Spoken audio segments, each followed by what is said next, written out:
Alrighty. Sorry for the late start. Hello and welcome to the streaming Parson reads from the book of Genesis. And we'll be reading from chapter, I believe it's 38. 37. We're starting at chapter 37. And we'll probably read like 3-4 chapters today. Basically, I'm reading the beginning of the quote-unquote Joseph arc, as I've dubbed it. Basically, where he goes to Egypt. And so that's kind of the reading for today. If you have any questions or comments, just leave it in the chat and I'll get to it. But before we actually start reading, I'm going to start with a quick word of prayer, and then we'll begin. Lord God, we thank you for this day, and we thank you for this time that we have, and I just pray that as we read through your word, that you would reveal more of yourself to us. And I just pray that,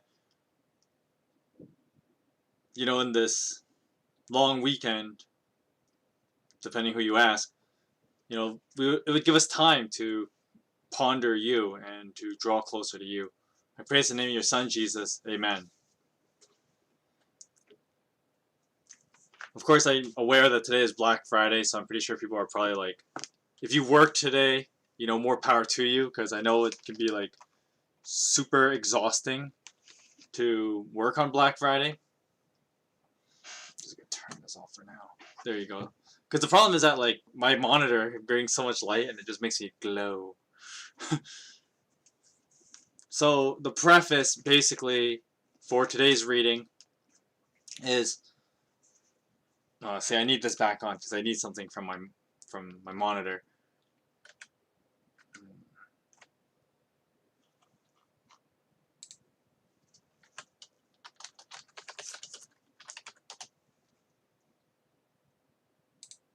See, like, I'm a lot brighter because, like, I have my whiteboard up, and if I have the whiteboard, then, the screen just glares as white at me, and then, like, I glow. That's why I look the way I do. But I'm going to turn off the monitor while I read, and then turn it back on when I need to look at my notes. Because that's what I have here. I have, like, my whiteboard, and I have notes.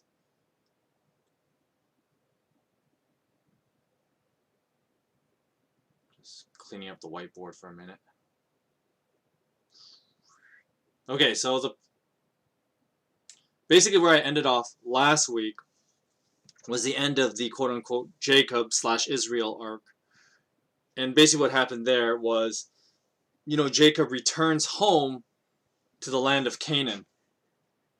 And when he returns to Canaan, he has to confront his brother. But oddly enough, Esau is pretty receptive of him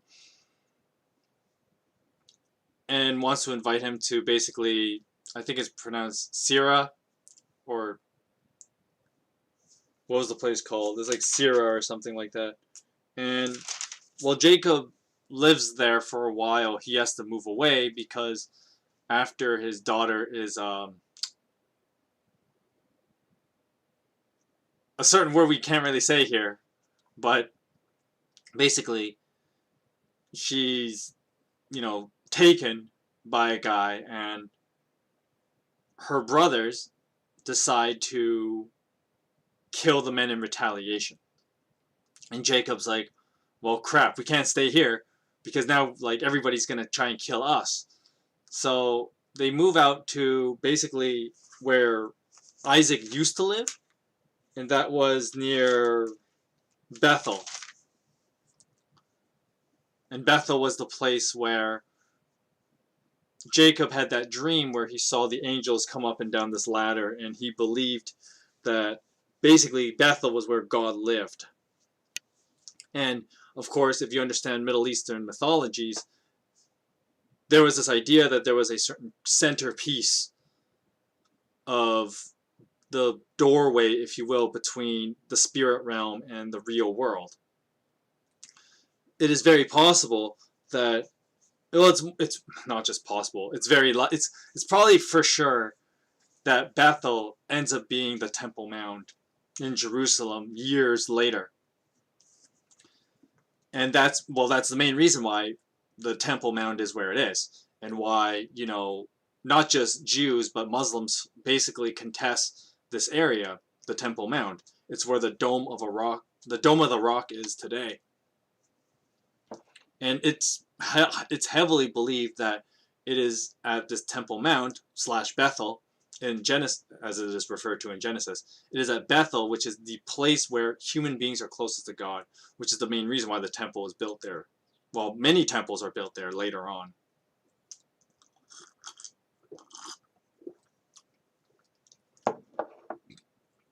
So basically the story now will transition from Jacob, because the Bible really doesn't want to talk about him anymore, and move on to one of his sons named Joseph. Now Joseph, the reason why the Bible kind of puts a focus on him, well, one, because he ends up being the hero of the story. And secondly, there's this important, well, of course the Bible would focus on Joseph, because Joseph, as we learn pretty quickly, is Jacob's favorite son.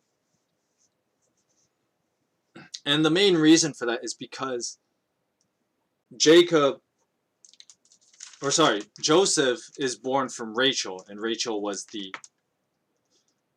wife that Jacob actually liked, because he had like 4 wives, but one of them was given to him by his uncle because his uncle decided to play a dirty trick on him, and the other 2 wives were the servants of his 2 wives. So he had 4 wives in total, but of course only Rachel he actually liked, which you gotta feel bad for the other 3 women in some ways. But basically Joseph is born from Rachel, and then Rachel has another son named Benjamin, and then she dies after that, which no doubt affects the psyche of Jacob and why he basically pampers Joseph. And spoilers for, the Bible. Weird to say it that way, but basically spoilers, that Jacob also favors Benjamin, right? Because they're both the sons of his favorite wife, if you will. And this, by extension, is why he pampers them. And so we first read about how he kind of pampers Joseph, which is where we start today. And that is in chapter 37. If you want to follow along, just download the Bible app or BibleGateway.com. And I'm using the New International Version. This is Genesis 37. I don't know why this does that. There you go. This should be brighter. Sorry, one of my lighting things. There you go. So Jacob lived in the land where his father had stayed, the land of Canaan. This is the account of Jacob's family line. So Joseph, a young man of 17, was tending the flocks with his brothers, the sons of Bilhah and the sons of Zilpah, his father's wives. And he brought their father a bad report about them. Now Israel loved Joseph more than any of his other sons, because he was born to him in his old age. So Israel made an ornate robe for him, the famous technicolored coat. When Joseph's brothers saw that their father loved him more than any of them, they hated him and could not speak kind words to him. Now Joseph had a dream, and when he told it to his brothers, they hated him all the more. Joseph said to them, "Listen to this dream I had. We were binding sheaves of grain out in the field, when suddenly my sheaf rose and stood upright, while your sheaves gathered around mine and bowed down to it." His brothers said to him, "Do you intend to reign over us? Will you actually rule us?" And they hated him all the more because of his dream and what Joseph had said to them. Then Joseph had another dream, and he told it to his brothers. "Listen, I had another dream, and this time the sun and moon and 11 stars were bowing down to me." When he told his father this as well as his brothers, his father rebuked him and said, "What is this dream you had? Will your mother and I and your brothers actually come and bow down to the ground before you?" Joseph's brothers were jealous of him, but his father kept the matter in mind.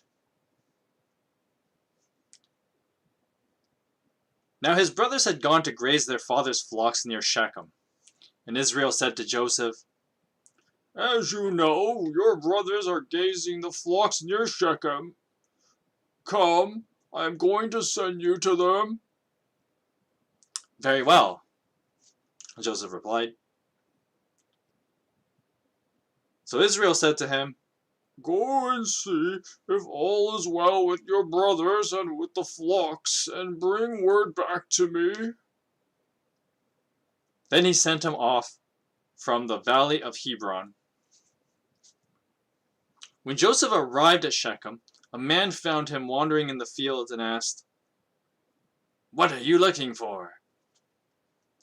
"I am looking for my brothers. Can you tell me where they are grazing the flocks?" "They have moved on from here. I heard them say, 'Let's go to Dothan.'"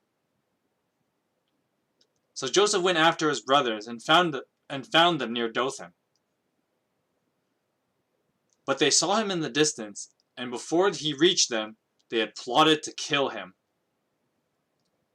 "Here comes the dreamer," they said to each other. "Come now, let's kill him and throw him into one of these cisterns, and say that a ferocious animal devoured him. Then we'll see what comes of his dreams."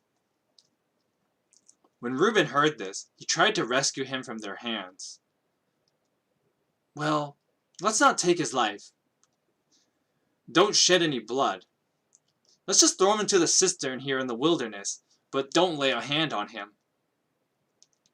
Reuben said this to rescue him and then take him back to his father. So when Joseph came to his brothers, they stripped him of his robe, the ornate robe he was wearing, and they took him and threw him into the cistern. The cistern was empty, and there was no water in it. As they sat down to eat their meal, they looked up and saw a caravan of Ishmaelites coming from Gilead. Their camels were loaded with spices, balm, and myrrh, and they were on their way to take them down to Egypt. Judah said to his brothers, "What will we gain if we kill our brother and cover up his blood? Come, let's sell him to the Ishmaelites and not lay our hands on him. After all, he is our brother, our own flesh and blood." So the brothers agreed. So when the Midianite merchants came by, his brothers pulled Joseph up from the cistern and sold him for 20 shekels of silver to the Ishmaelites, who took him to Egypt. When Reuben returned to the cistern and saw that Joseph was not there, he tore his clothes. He went back to his brothers and said, "The boy isn't here. Where can I turn now?" So the brothers got Joseph's robe, slaughtered a goat, and dipped the robe in the blood. They took the ornate robe back to their father and said, "We found this. Examine it, whether it is your son's robe." Israel recognized it and said, "It is my son's robe. Some ferocious animal has devoured him. Joseph was surely been torn to pieces." Then Jacob tore his clothes and put on sackcloth and mourned for his son many days. All his sons and daughters came to comfort him, but he refused to be comforted. "No, I will continue to mourn until I join my son in the grave." And so Israel wept for Joseph. Meanwhile, the Midianites sold Joseph in Egypt to Potiphar, one of Pharaoh's officials and captain of the guard. Okay, so chapter 37 it's a story most people should know. I guess we'll say the big betrayal story. Well, one of them, right? Because the other one would be Judas and Jesus, obviously. But in Genesis, this is the big betrayal story. I mean, technically, there's a lot of them, but this one is kind of like a well-known one. And it's a story where Joseph is basically betrayed by his brothers. So, basically what happens in this chapter, and the way to understand it, is when you think about how human beings behave, right, and how jealousy can devour you, and jealousy and envy can, destroy lives, right? Because it's one of those things where, and you think about like the Ten Commandments, right? And oddly enough, at the last of the 10 is do not covet. And many people understand this to also mean like do not envy. But of course, your Jewish linguist would tell you that there is a difference between coveting and envy, because the linguistical difference would be that coveting is like this desire to take something from someone. Basically, it's the desire to steal, right? Because a couple of laws before, command number 8 would be do not steal. And so commandment number 10 is don't think about stealing, basically. That's one way to interpret the do not covet. But, envy is closely associated with this commandment, because, it's when you desire to have stuff that is not your own that can cause all kinds of problems, right? And so we see here that we think it's not that big a deal, right? To desire something that belongs to someone else, right? Because, we may rationale that, oh, it's just in my head, right? Just because I think it doesn't really mean anything. But what the Bible shows here is that that's a very dangerous way of thinking, because that can quickly escalate. You have no idea how fast something, like, just because it's in your head doesn't mean that it won't escalate quickly. And, this is true about all kinds of things, right? Which is why the do not covet is actually in the 10 Commandments. Because if you entertain the thoughts long enough, you will obviously move toward it and all the, dangerous machinations of it. And so it's easy to think about this when it comes to, well, in the case of Joseph and his brothers, they're the birthrights, right? Because what the Bible never tells us is if the boys are aware about how Jacob acquired his blessing and his birthright, and that basically he stole it from his older brother. And so these older brothers, I would say in a way they are somewhat justified in being afraid that Joseph would just steal that birthright. And what is to stop him? Obviously their dad isn't going to stop him, right? If Joseph were to do that. And of course, there's this funny thing too in this story. And the Bible just kind of tells us via text, but one of the problems is that it has a lack of character sometimes, and we don't really see the minds of these guys. But of course the Bible doesn't feel the need to do that, because in one way you could kind of view that like, well, what would you think, right? Because these people in the Bible, they're pretty regular people, and a big reason for that is because they're meant to be easily replaced with you. And you can easily see yourself as one of these other characters. You can see yourself as really anyone, for the most part. And so you go to the minds of Joseph's brothers, right? And Joseph, is going around talking about how he's going to one day rule them, is basically what he's saying, right? But via tradition, that is not right, because they're the older brothers. Joseph is just a little kid in comparison. Like the Bible tells you he's only 17. And all these other guys are probably a lot older, because Joseph is born a lot later. Especially when you compare him to like the 4 oldest boys, right? Reuben, Simeon, Levi, and Judah. Like they would be a lot older. And chapter 38 will heavily imply that they're a lot older than Joseph. And so these guys probably like nearing 40 feel threatened by this kid, right? Because Joseph could easily just come, sweep their birthrights underneath their feet, and they would feel wronged by that. Another thing that the Bible doesn't necessarily account for, because once again, the Bible has you assume this, and that is, the strained relationship between Israel and Leah, who would be the mom of the older boy, the four oldest, and they have definitely an estranged relationship. And more likely than not, it was probably escalated after Rachel died. And so all the more reason that they feel threatened by Joseph, which is why, when you read the story in a vacuum, it kind of seems ridiculous that, these older guys just want to kill this kid, right? Well, I mean, to be fair, I've had older people want to knife me, so I guess it's not that weird. But, these older guys just kill this kid, right? And in a vacuum, you think, well, that's kind of crazy, right? No one escalates it that fast. But one, this could have been years of resentment.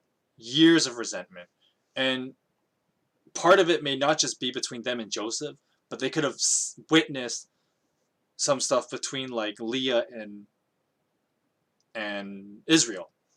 Because by transient of properties, Leah would be the official wife after Rachel died. I mean, technically, even before when Rachel was alive, Leah is technically the official wife. But Joseph does not, or Israel doesn't treat her that way, clearly. And so, because Joseph has basically the free ride to, the birthright and the inheritance, this may also, and the Bible implies this, and once again, it just shows that you have to think Joseph is more human than, sometimes like popular movies may portray him to be. But it's pretty clear when you read in chapter 37 that Joseph is actually kind of a brat, right? So the first part where it talks about how he basically rats out his older brothers for, some misconduct. Now, where was it? In like basically verse 2 and verse 3. Or basically verse 2. And the Bible doesn't really give a reason for why Joseph does this. Maybe the brothers were actually pretty awful. But if it was like something minor, there would have been no reason for him to report them this way and basically piss off Israel. So once again, Joseph's actually kind of a brat. And I think the reason why verse 2 is there is because you're supposed to understand the part when Joseph starts telling his brother his dreams. He's actually being a bit of a brat because he is kind of lording his status as like the favorite son, which means he's likely going to get the blessing. And so, Joseph he's not a nice guy, but I mean, none of them are, right? They're all pretty bad. And it's one of those things where contrasting with basically Jesus's agenda with the church, right? And what Jesus wanted was the church to be unified. Who's not to say that like this story may have been in mind, right? We're meant to be family, and so we should be united, as opposed to all these petty rivalries and hatred between brothers. And in this case, literal brothers, right? I mean, they're all half brothers, but that's besides the point. But this petty rivalry and hatred between them.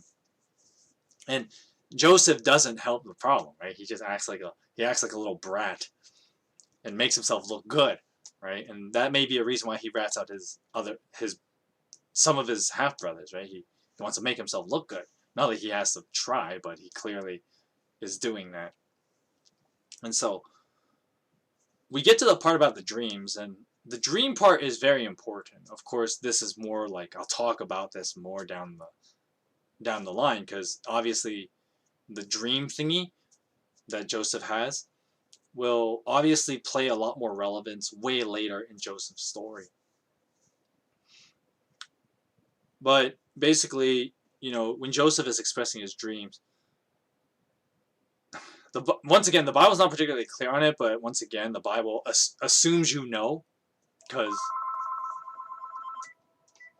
I kind of make this. It's a fair criticism if anyone is honest about reading the Bible. One of the legitimate criticisms is that, ironically, God thinks very highly of human beings, and so God assumes you know stuff. So a lot of stuff in the Bible is left unexplained because you should be able to assume this. And the assumption here is that, oh, sorry. You know those like scam callers? They don't stop.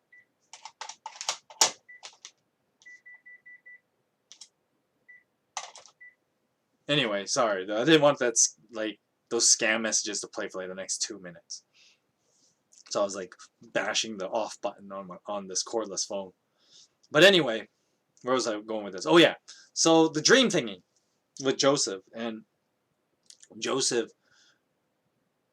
we talked about in the preface in a couple chapters ago, Jacob or Israel, it's hard because you always get those, they're the same guy, right?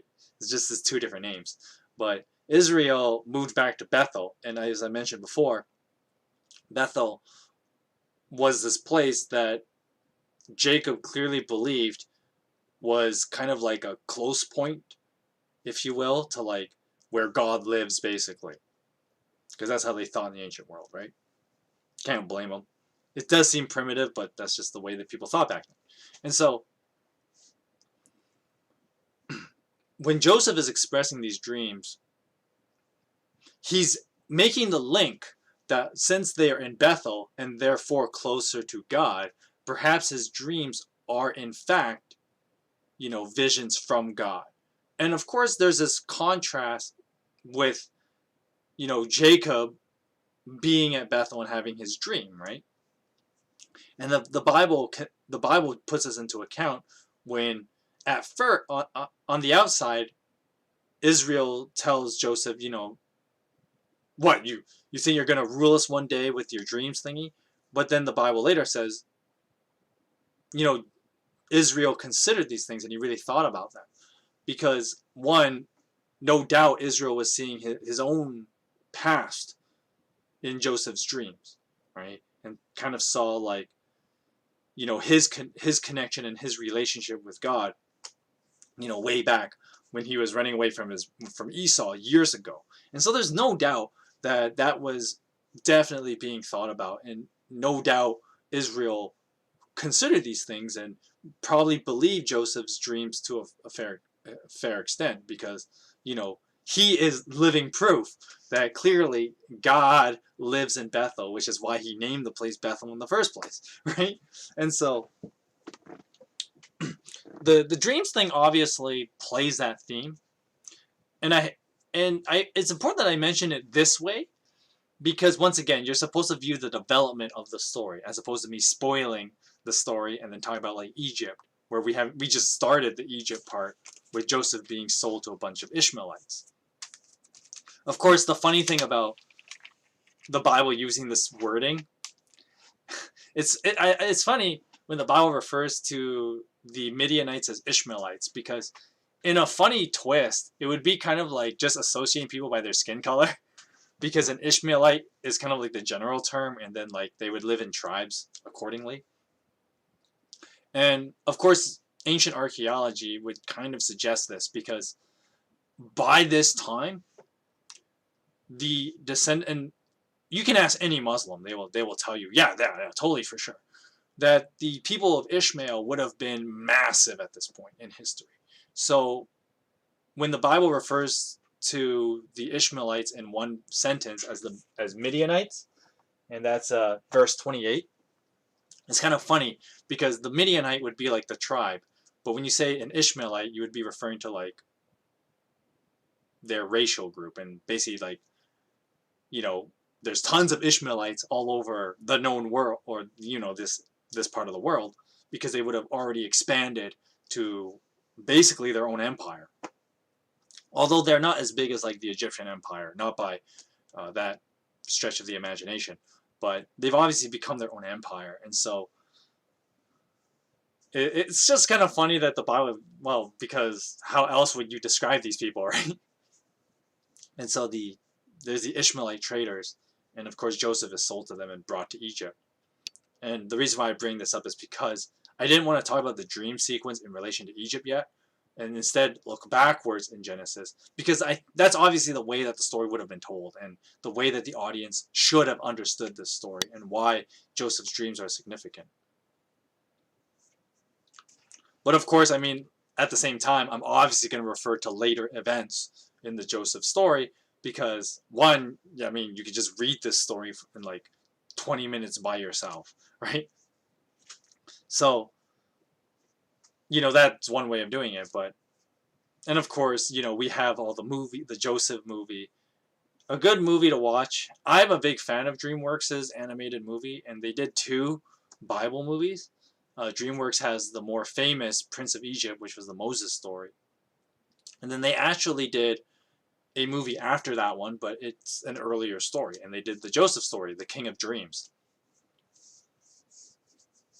And the King of Dreams, it's a pretty good movie. But, with that being said, what I'm getting at is you can actually, you just, like, movies like that around, you can just watch it, right? And obviously, the way the movie is done, it plays in the more, like, large narrative sense and the whole, like, Bible in perspective. And so it has no problem spoiling, like, thoughts and ideas. But the way that I'm going through reading Joseph's story, I'm going to try and go in the way that the chapters are labeled out, as opposed to jumping forward frequently. Because that is an easy temptation. Right? Because, I mean, how many times have I read the Joseph story? Joseph's story is like a classic. It's probably, in a funny way, the best, well, one, because it's the longest, but it's one of the best ones that Genesis has to tell. The other one being, like, late Abraham's story would be, like, the best story, right? But anyway, one thing I do want to point, there's one little interesting trivia thing I want to point out with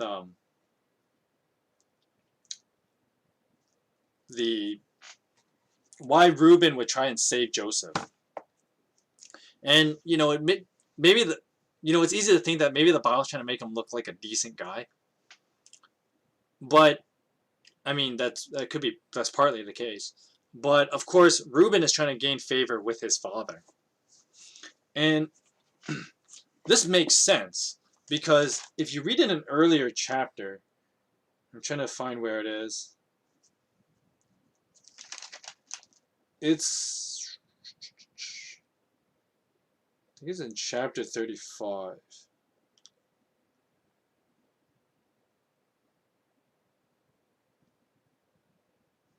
Hang on, I'm looking for something. This is important about Reuben. I think the Bible already mentioned it, so that's what I'm looking for here. Yeah, it's in chapter 35, and it's in verse 21 and 22. Well, 22, really. So chapter 35, verse 22, actually brings up something important about Reuben. And that Reuben has done something considered very terrible. And that's basically, he had sexual relations with one of the 2 slave women. Basically, his half-brother's mom.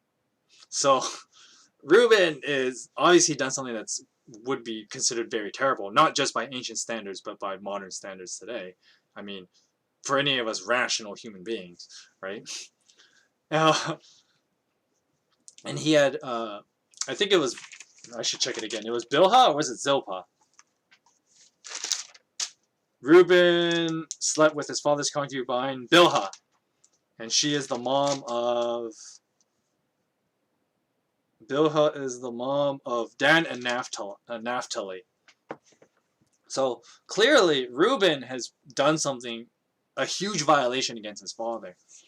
And so when you read this part about Reuben wanting to save Joseph, it's more logical to think that I think Reuben wanted to save Joseph in order to save face with his dad.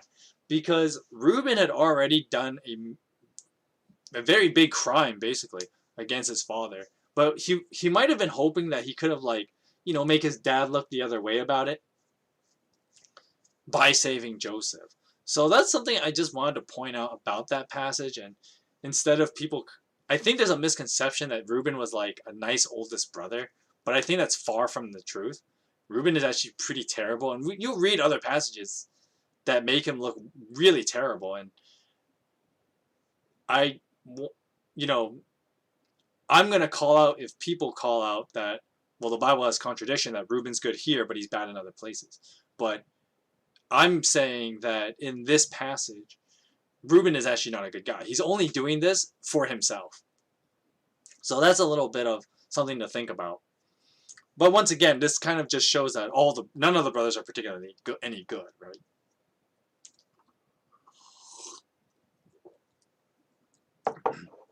Especially at this point in time, none of them are any good.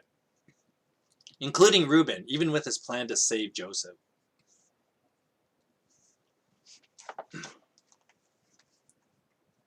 Finally, we get the last little bit of story transition that Joseph is sold to a dude named Potiphar, and he's like captain of the guard. Which is like a big deal, right? Because Potiphar would have been like, I'm trying to think of his the equivalency of Potiphar. Potiphar would basically be the equivalent of like police chief. Yeah, that's a way of looking at it. He'd be the police, he's basically police chief. Because if he's captain of the guard, and he's Pharaoh's captain of the guard, as it does say that he's, verse 36, Potiphar, one of Pharaoh's officials, the captain of the guard. So that means, like, well, in the Bible will obviously point this out. Once again, I'm jumping to a later event. Like, Joseph is in the city where Pharaoh lives. Well, to be fair, like, Egypt had, like, most ancient civilizations had one major city, and that's where the king lived, and then all the other little towns outside, right? I mean, you think of any major cities like that in the world, right? And there's the major city, and it has all the little, suburbs, right? Now you imagine that the king lived in the central part, and that's where Joseph is now, and he's now living with this guy named Potiphar, and Potiphar was basically police chief of the city. So he's a big deal. He's a big deal.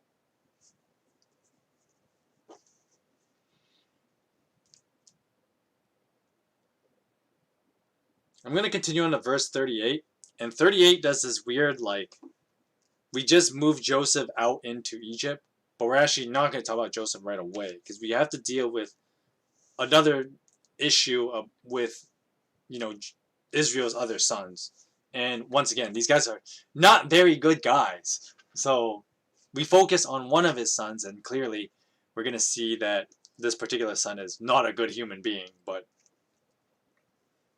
the ancient world was a crazy place, and that's just the way it is. So chapter 38. Excuse me. Just going to move this camera thing here. Okay. Now at that time, Judah left his brothers and went down to stay with a man of Adullam named Hira. There, Judah met the daughter of a Canaanite man named Shua. He married her and made love to her, and she became pregnant and gave birth to a son, who was named or Er. Just E-R, so I think it's just She conceived again and gave birth to a son named Onan, and then to another son named Shelah, and it was all at Kezib that she gave birth to him. Now Judah got a wife for his firstborn, and her name was Tamar. But Judah's firstborn, was wicked in the Lord's sight, so the Lord put him to death. Then Judah said to Onan, "Sleep with your brother's wife, and fulfill your duty to her as a brother-in-law, to raise up offspring for your brother." But Onan knew that the child would not be his, so whenever he slept with his brother's wife, he spilled his semen on the ground to keep from providing offspring for his brother.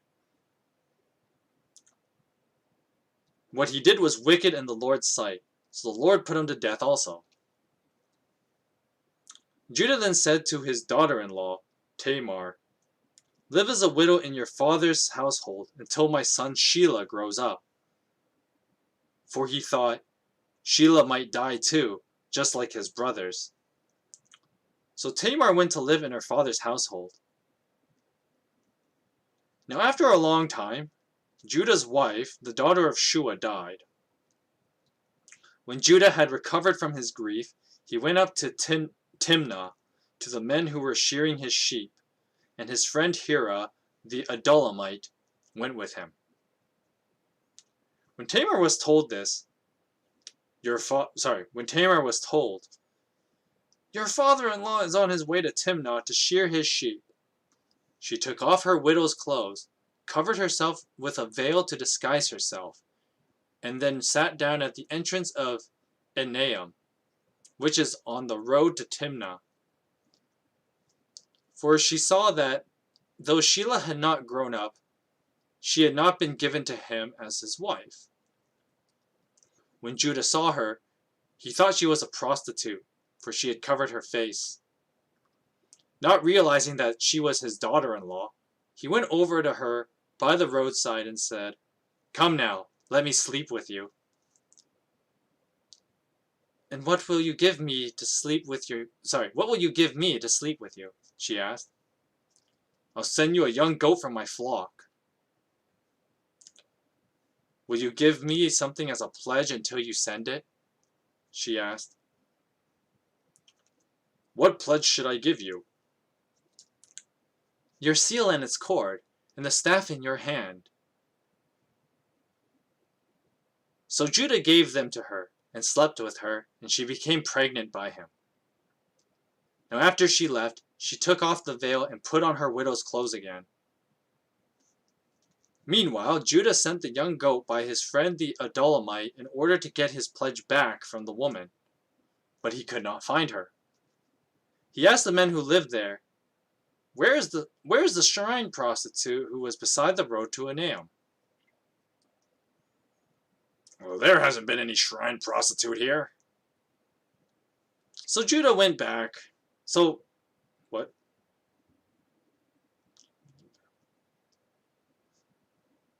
Oh, sorry. Adullamite went back to Judah and said, I did not find her. Besides, the men who lived there said there hasn't been any shrine prostitute here. Then Judah said, Well, let her keep what she has, or we will become a laughingstock. After all, I did send her this young goat, but you didn't find her. About 3 months later, Judah was told, Your daughter-in-law Tamar is guilty of prostitution, and as a result, she is now pregnant. Judah said, Bring her out here and have her burned to death. The original witch burning. As she was brought out, she sent a message to her father-in-law. I am pregnant by the man who owns these, she said. And she added, If you recognize whose seal and cord and staff these are. Now Judah recognized them and said, She is more righteous than I, since I did not give her to my son Shelah. And he did not sleep with her again. When the time came for her to give birth, there were twin boys in her womb. As she was giving birth, one of them put out his hand. So the midwife took a scarlet thread and tied it to his wrist and said, This one came out first. But when he drew his hand back, his brother came out. And she said, So this is how you have broken out. And he was named Perez. Then the brother with the scarlet thread on his wrist came out, and his name was Zerah. So, chapter 38 is a bizarre story, to say the very least. So, the first thing to cover in this chapter is, I think the Bible kind of tells us this story right away, because the Bible does this thing, and once again, it works when you tell the story orally, but it's really annoying to deal with when it's written down. And that is, the Bible will tell a story that leads up to a certain event, but then the next part, like the next chapter, as you will see in chapter 39, it will go backwards to an earlier time. And part of this is the whole, like, well, since there's two stories, the logical conclusion is that these two stories happen side by side. They happen at the same time, basically, from a chronological perspective. Secondly, this story is important because down the line, this family becomes important. The firstborn, Perez, he's definitely going to be important. Somewhat. Spoiler alert. The reason is because Perez will be part of the genealogy of Joseph. And not the Joseph, that was sold to Egypt. And I know the Bible does this thing as well, where people are not very good at naming kids. So there's like multiple Josephs, multiple Simons, and whatever. But when I say that Perez is an ancestor of Joseph, I'm talking about the guy who adopts Jesus, right? And that's obviously going to be important. And so Jesus' family is associated with Perez. So that's kind of why the Bible tells the story, because more often than not, the Bible's going to do like this genealogy stuff. Not in Genesis per se. I mean, we've already read a few of those chapters. But when you read other chapters like the book of Ezra, you read the book of Chronicles, you go to like the book of Luke, the book of Matthew, and they do this whole genealogy thing. Perez will actually be one of the ancestors, which is kind of funny because Perez's origin, if you will, is really messed up. And now to the fun part, talking about the really messed up relationship that is Judah and Tamar. So I'm going to use this whiteboard just so for clarity, in case you got confused in all the crazy talk. So we got Judah. Oh, whoops. We got Judah. Judah over here. So Judah. And he has 3 sons. And the first one, the 2-letter name guy. What was the second dude's name again? Onan.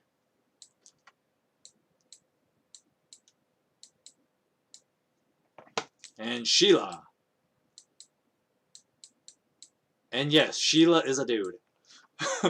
Despite the name, because Bible characters have funny names. And you think a name like Sheila would be a girl's name, but no. Sheila's a boy. Anyway. So, is married to this woman named Tamar. Now, Tamar was first. I'm going to change color here. Let's use red.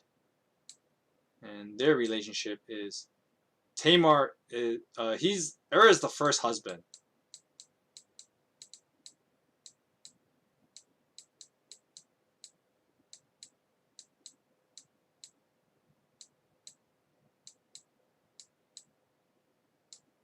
And the Bible tells you that basically does something pretty terrible, I assume, because God basically puts him to death for it.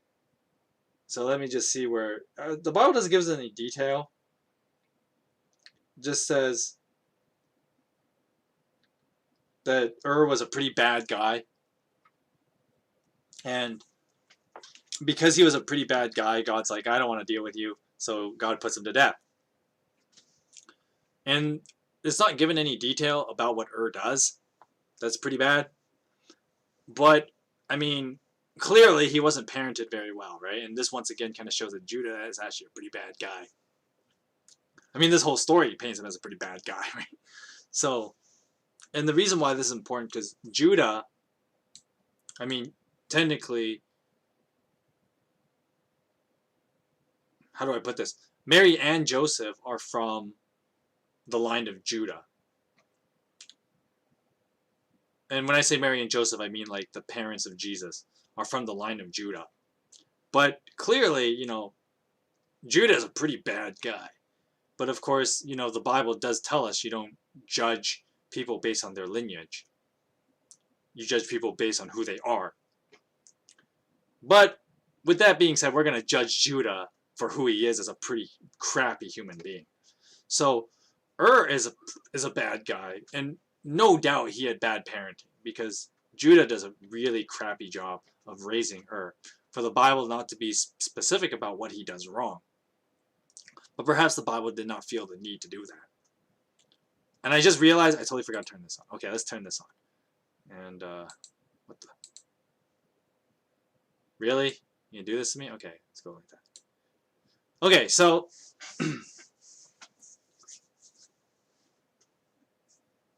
is a bad guy for no specified reason. But I guess it was so bad, or more than bad enough, that God felt the need to kill him. So God gets rid of So then Judah does this thing, and by today's modern standards, it's pretty messed up. But in the ancient world, people did this, and the Bible continues this odd tradition, even though it obviously does not originate from the Bible. But God allows this tradition to continue, which is pretty weird, if you think about it enough. But the tradition is that, let's say a guy has a wife, and they don't have kids. So what people were instructed to do, what families were instructed to do, was that the next brother in line would have a kid with the widow and continue the quote-unquote family line. So I will use green for this. Second husband.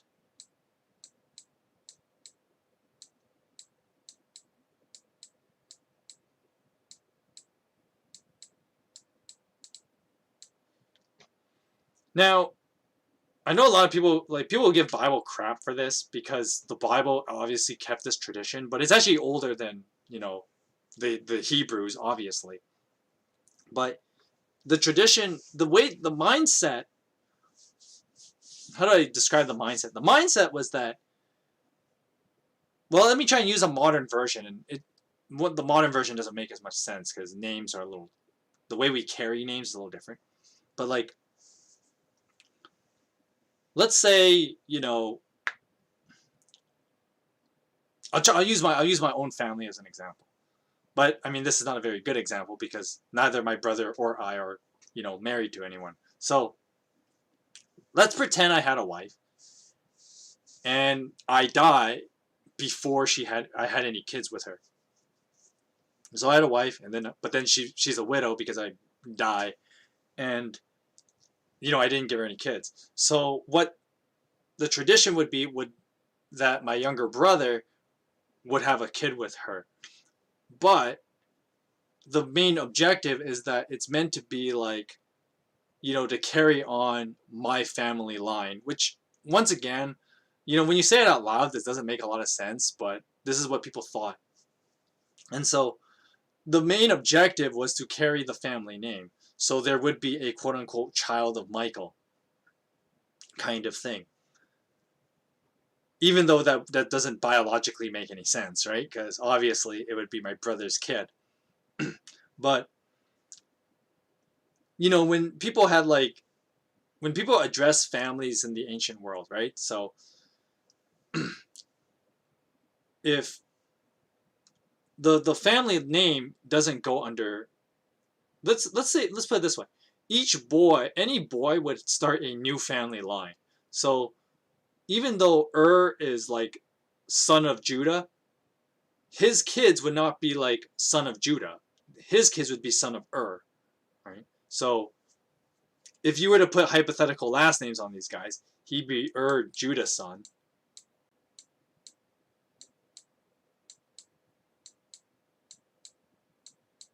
Basically, right? And then so Onan, and Shelah would all be Judah's sons. But any son would not have this name, because once again, names are a little different in the ancient world.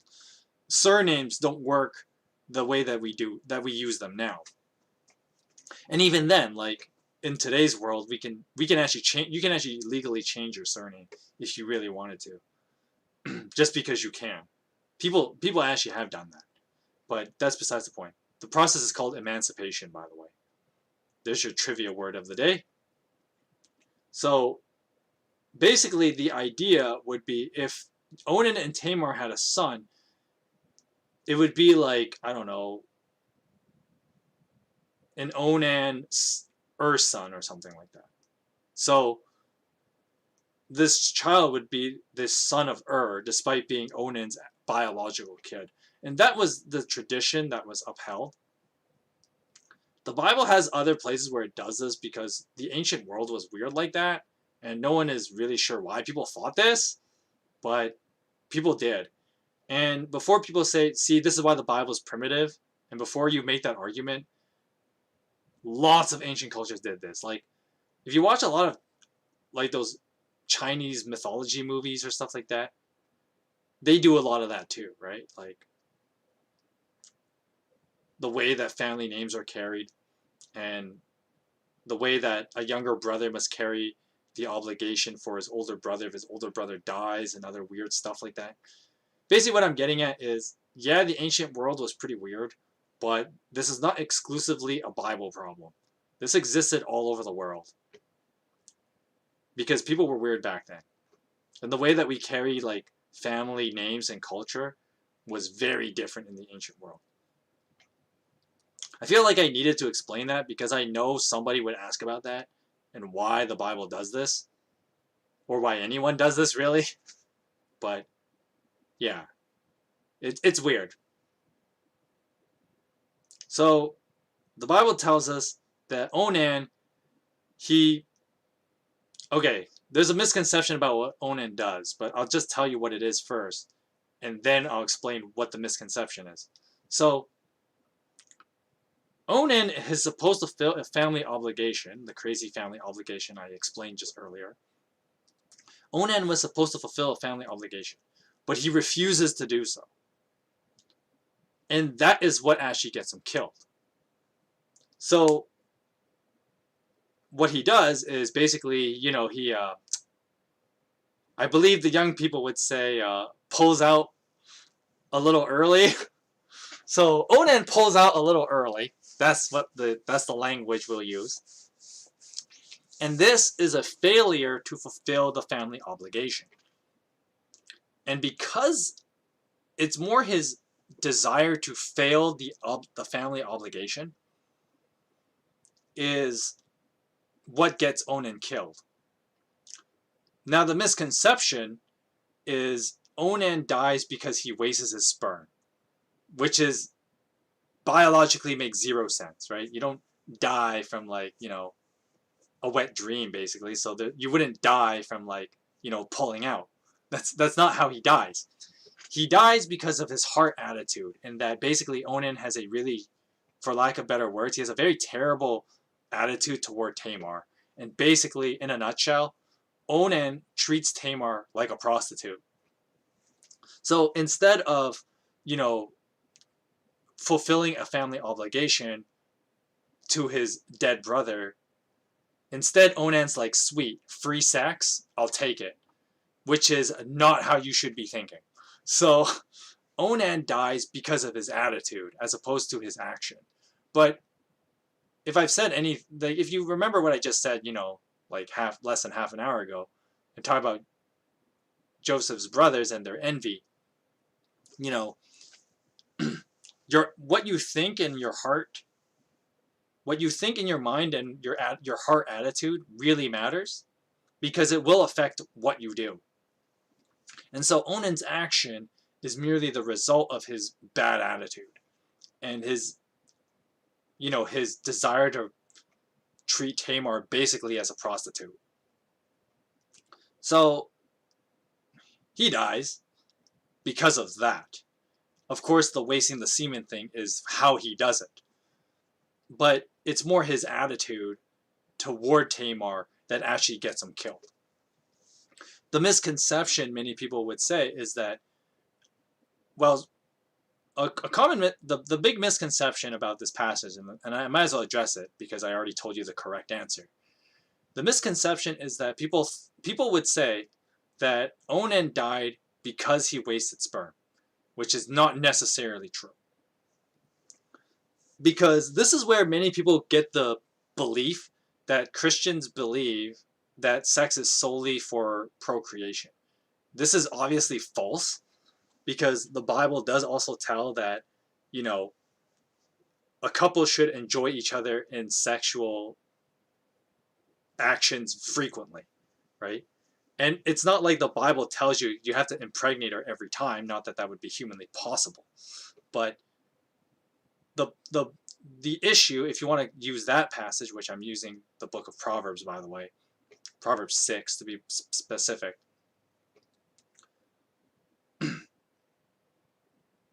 And every teenager's favorite part of the Bible, where it talks about enjoy your wife's boobs, basically, and her young body, or her body in general. I guess age doesn't matter.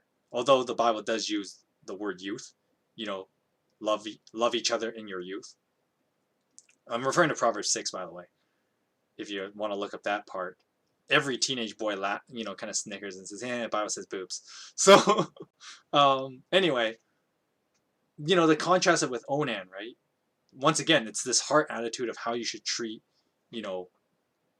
women as a whole, but especially like the woman you're having sex with. Like, sex is not just a mere action. It's a very intimate thing, and you should view it with high respect, which clearly Onan does not do.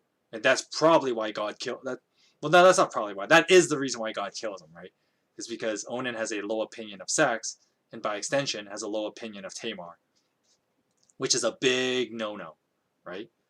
And, that obviously makes sense in the world today. That's why, feminism rightly fights against, the oppression of women, right? And women being treated as sex objects. And, feminism is correct to point out that that's a terrible action. You should not treat women as sex objects. Sex is meant to be a very, intimate, and it's a, in the Christian worldview, sex is a very spiritual act. And so you're supposed to view it with extremely high regard. But Onan clearly does not do that. And neither does Judah. So, because Judah's a crappy human being too. Let's not forget that. So Onan dies because he's pretty awful.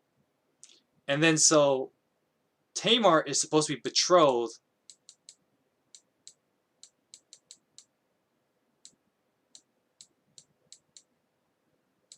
That is not how you spell betrothed, but you get the idea. So Tamar is betrothed to Sheila. But the Bible implies that Sheila might be a little young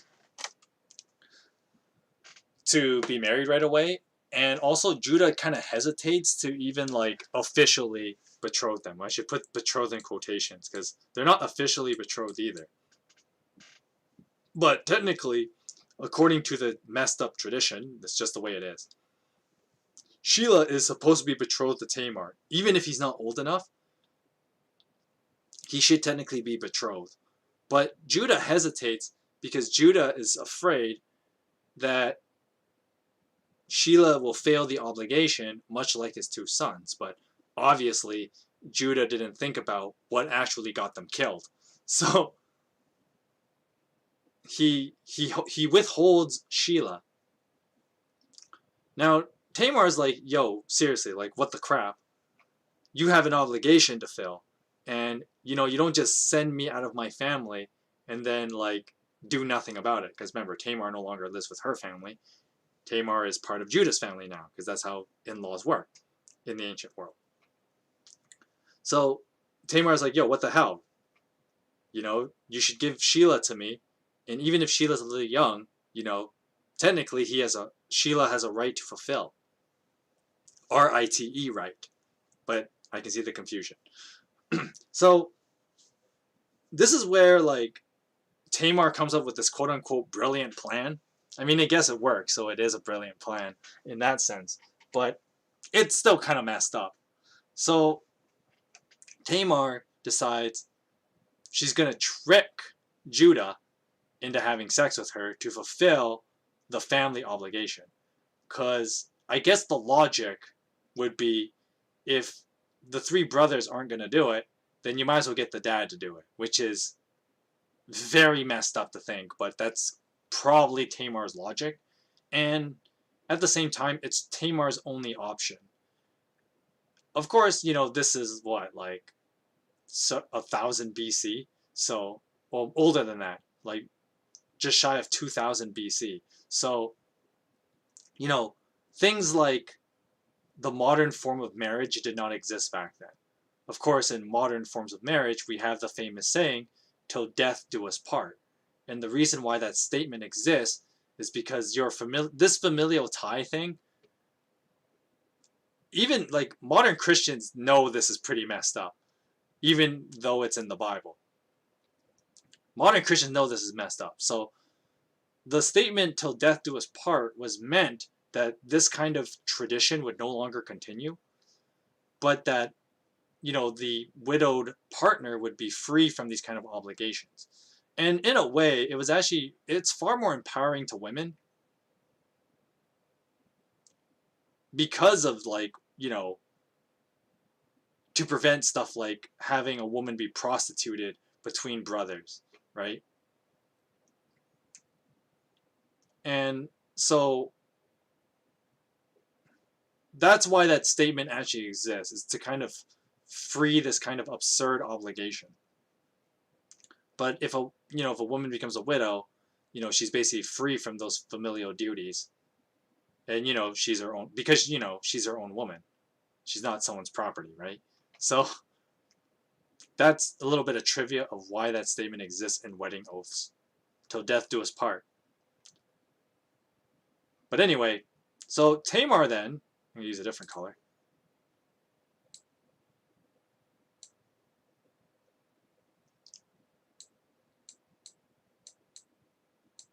That is not how you spell what I was looking to spell. Let's try that again.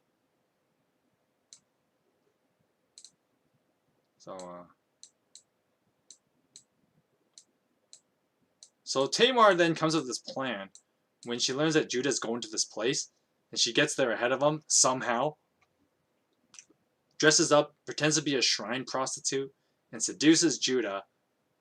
And Judah's like, "Yo, shrine prostitute, let's bang," because, you know, Judah's like that, I guess. So, you know, they have a kid, and then Judah has 2 more sons with Tamar. Whoops. Let's go back to the blue. And he has Perez. And what's the other guy's name again? Zerah.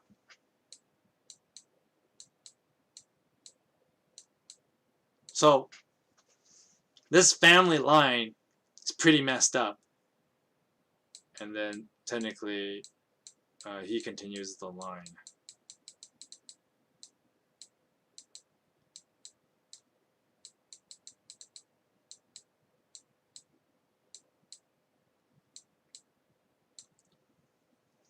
You know, something that's also kind of funny, and the way that people evaluate whether it's righteousness or not, because once again, I mean, this is why, like, you all need Jesus, in a way, is that, like, Judah considers Tamar seducing him as, like, a form of righteousness, because Judah then realizes that he should not have withheld Sheila out of fear. And that's the whole thing about this, too, right?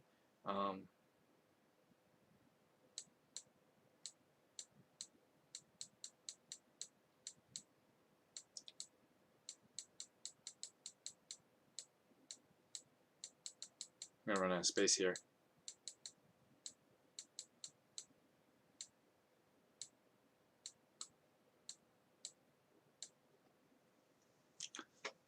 Because Judah realizes that he should not have acted in fear. And so, but Tamar, you know, she does what she has to do. And so, in a funny twist, you know, Judah calls her righteous because Tamar does what she has to do, even though her methods are, well, very underhanded. But, you know, her bravery is a massive contrast to Judah's fear, which I think is why Judah calls her righteous, even though, like, I hardly call pretending to be a shrine prostitute and seducing your father-in-law is anything near righteous. But it's because she acts bravely as opposed to, like, Judah's cowardice is why he calls her righteous, if you're wondering about that weird statement he makes.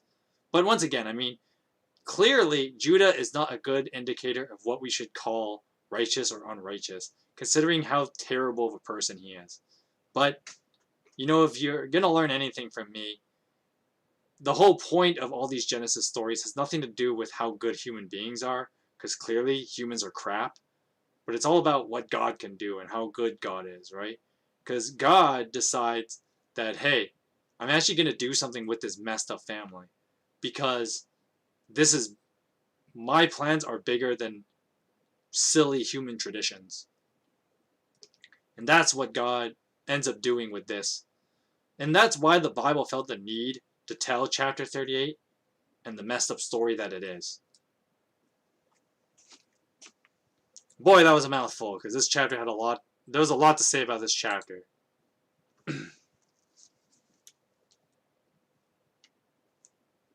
Now, another thing that's important to note about chapter 38, and I will talk about this more after I read chapter 39, is that keep this in mind, okay? Judah, clearly not a very good guy. Clearly not remotely righteous. Yet he calls Tamar righteous because, I mean, but at the same time, it's like not much of a benchmark because, you know, if a crappy human being calls you good, that doesn't really mean anything, right?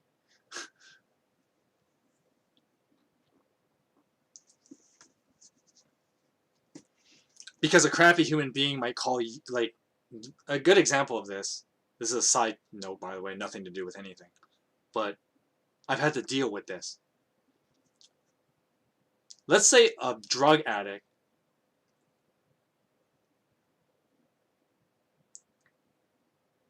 asks you for food, and you steal food in order to get it.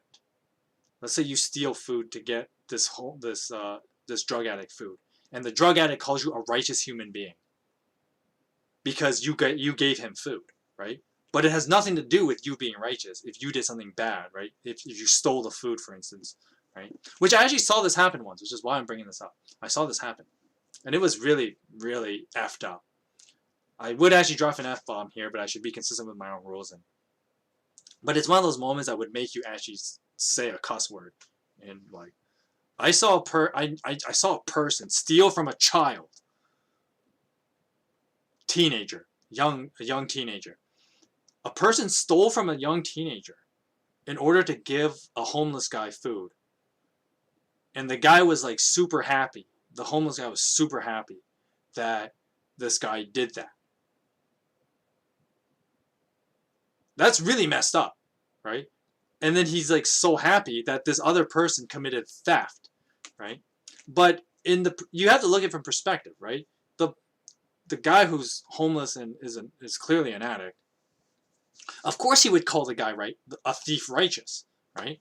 Because it's about him. It's about, in his worldview, well, I get to live, I get to continue doing what I want, right? And you are helping me do that. That makes you a good person, right? Even though objectively, stealing from a child is really messed up, right?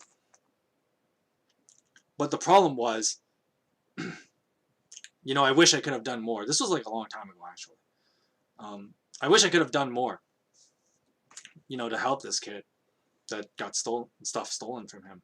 But it's one of those things where, like, one, I was a lot younger, so you're kind of you feel powerless, especially when the thief is this big ass guy, right? You're not gonna pick a fight with this guy to help some other kid, right? Especially when you're one yourself. But if a guy says, "Oh, you're a good person because you stole something from me," does that really make you a good person? Like, clearly it doesn't. So, I mean, I use this illustration to kind of poke at Judah, and that once again he's pretty terrible. So anything he says is not particularly, you got to take it with a grain of salt. Because I wouldn't say Tamar pretending to be a shrine prostitute as a particularly righteous thing, but at the same time, yeah, there's a justification that she did what she had to, to be a woman to survive in the ancient world. So points for that. But at the same time, it makes you want to take a shower if you get compliments from a pretty awful human being like Judah. And you need to keep the kind of person Judah is and his skewed definition of righteousness as I read through chapter 9, and that's why I brought that up. So, chapter 39.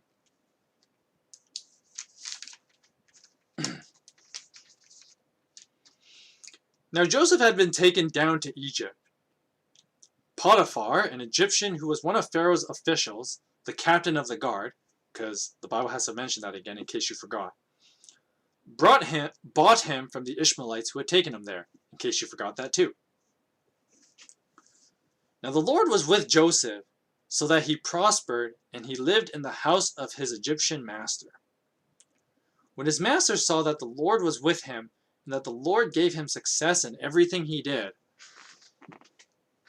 Joseph found favor in his eyes and became his attendant. Potiphar put him in charge of his household, and he entrusted to his care everything he owned. From the time he put him in charge of his household and of all that he owned, the Lord blessed the house of the Egyptian because of Joseph. The blessing of the Lord was on everything Potiphar had owned, both in the house and in the field. So Potiphar left everything he had in Joseph's care, and with Joseph in charge, he did not concern himself with anything except the food he ate.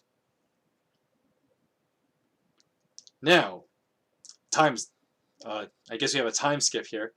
Now Joseph was well built and handsome, and after a while his master's wife took notice of Joseph and said, "Come to bed with me."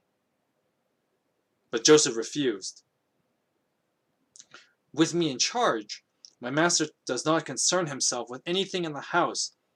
Everything he owns he has entrusted to my care.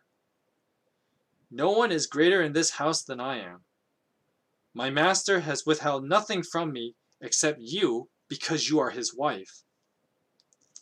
How then could I do such a wicked thing and sin against God?" And though she spoke to Joseph day after day, he refused to go to bed with her or even be with her. One day Joseph went into the house to attend to his duties, and none of the house servants were inside. Totally sus. Potiphar's wife caught him by his cloak and said, "Come to bed with me." Because she's thirsty at this point, I assume. But he left his cloak in her hand and ran out of the house. Fatal mistake.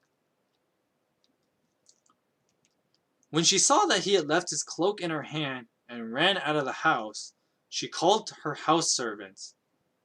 "Look," she said to them, "this Hebrew has been brought to us to make sport of us. He came in here to sleep with me, but I screamed. When he heard me scream for help, he left his cloak beside me and ran out of the house." She kept his cloak beside her until his master came home. Creepy and sus. Then she told him this story. "That Hebrew slave you brought us came to me to make sport of me, but as soon as I screamed for help, he left his cloak beside me and ran out of the house." When his master heard the story, his wife told him, "This is how your slave treated me."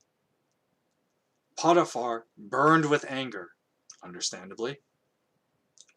Joseph's master took him and put him in prison, on the place where the king's prisoners were confined. But while Joseph was there in prison, the Lord was with him. The Lord showed him kindness and granted him favor in the eyes of the prison warden. So the warden put Joseph in charge of all of those he held in the prison. Lazy warden. And he was made responsible for all that was done there. The warden paid no attention to anything under Joseph's care, because the Lord was with Joseph and gave him success in whatever he did. So that's chapter 39. Chapter 39 is an interesting story. And this is a story, once again, it's part of the Joseph story, so this is a story people should know. Even if, to understand literature in general, this is a story you should know. And, the story's pretty straightforward, right? Joseph lives in this guy's house for a while. He becomes powerful. He grows up. Becomes a good-looking guy, apparently. And this draws the attention of Potiphar's wife. And of course, you know, and it's a shame. I feel so ashamed that I have to bring this illustration, but this is as good as it gets. So, quality content, right? But, you know, why do you think shows like Desperate Housewives is popular, right? Because, you know, this kind of drama, I don't know, is interesting to read and to watch, right? I mean, this is like the crux of every Harlequin story, stuff like Desperate Housewives, you know. And it brings the story of like, you know, these women that have nothing to do. And so what do? They make drama by having sex with like the milkman or whatever, right? And in this case, the house slave, right? You know. And there's that whole like, I mean, it's a trope at this point, right? Where, you know, you have the stay-at-home wife, but, you know, she's not exactly very good at being faithful to her husband. So while the man's at work, what's she doing? You know, just having snooky with other guys, especially when the man's at work, right? And every, you know, you know how every affair starts, right? And, you know, a good example is like King of the Hill, right? Dale is completely oblivious to, oh crap, what's her name? His wife, and she's been having an affair with John Redcorn for like years, right? And Dale suspects nothing, even though his son is his son Joseph, Dale's son Joseph, easy to get confused. Dale's son, you know, looks nothing like him, right? And so, you know, this kind of thing, right? Which, what, once again, like, makes you wonder how do people think they can get away with stuff like that? I mean, you know, drama and men being stupid, right? And men being ignorant. So, of course, the Bible does paint that Potiphar could easily have been cucked, because Potiphar clearly does nothing once Joseph's like doing all his like official duties. And so it's kind of funny where the Bible kind of points out another quote unquote deadly sin, if you will, and that's laziness, right? And so, of course, the twist here is that Joseph is a really good guy. In contrast to his older brother Judah, Joseph is a good guy because he does not take advantage of these guys' laziness, right? Because in a way, like Joseph easily could have done it, easily, right? He could have had Potiphar. He could have had Potiphar's wife and other housemaids as like, you know, sexual partners. He could have been like, he could have had a harem right under Potiphar's nose, right? Because Potiphar basically became lazy, and the Bible tells you this in this fancy language, that Potiphar didn't care about anything except his food, right? About what he was eating. So basically, it just kind of sets this idea that Potiphar does nothing in his house. And so if his wife was having sex in the next room with the servant, you know, he would not have known. He would not have been none the wiser. You know, and that's the story of every, you know, Desperate Housewives in a nutshell, right? I feel ashamed that I have to use that parallel. But yes, I have seen a few episodes because, you know, it was on TV. I know I'm a terrible human being. Hashtag terrible pastor, right? that I'm aware of what happens in a show like Desperate Housewives. But I mean, even if you didn't watch a single episode, I mean, it's in the name, right? And I mean, clearly Potiphar's wife got thirsty for this, you know, Hebrew, right? You know, to harass him day after day and trying to have him go to bed with her. But to be fair, I mean, Desperate Housewives, what else do they do when they're bored, right? I know that sounds absolutely terrible. It sounds so terrible to say it that way, but that's just, you know, it's a trope at this point, okay? It's an archetype. The desperate housewife. But the more interesting thing out of this chapter is to contrast Joseph's righteous behavior as opposed to Judah, right? Because Judah's terrible, right? Like, after Judah's wife dies, he'll sleep with like the first shrine prostitute. Like, are you serious? Like, he's terrible. Like, I'm totally aware that, like, you know, the whole death do us part. You're not bound anymore to be faithful to your wife if she's dead. But still, like, the first thing you shouldn't do is go find a shrine prostitute. I'll tell you that much, right? But Joseph here, who easily could have had his way with the women in this house, he doesn't, right? Because he wants to be, first of all, he wants to be a good servant to Potiphar, and especially when it comes to Potiphar's wife, right? Like, Joseph even says, like, you are the thing off limits, right? And I'm going to respect that because I'm not a crappy human being, right? And so it's kind of funny that, Joseph is shown in this really good light. He acts like a really good guy because he does not do something that would be easy for him to do. And taking someone else's wife, even though it was basically given to him, right? The funny line I remember in this one cartoon is like, well, anything that I took from you was offered to me. Maybe you should take better care of your stuff. Which could have been one way that Joseph could have acted, but he doesn't, right? Because he's an actual good guy. And so he refuses, and rightfully so, because you shouldn't take someone else's wife. But then, of course, this backfires on Joseph. And the reason why I say that Joseph's story should be extremely well known and popular, I mean, it's the crux of how we ought to live our lives, is that even when really terrible things happen when you do what's right, you should do what's right because it's right, and that's the only reason you need. And that's what Joseph does, right? Because Joseph eventually, like, despite Joseph acting like a good guy, this clearly comes and bites him in the ass, right? Which is funny, once again, contrasting him to Judah.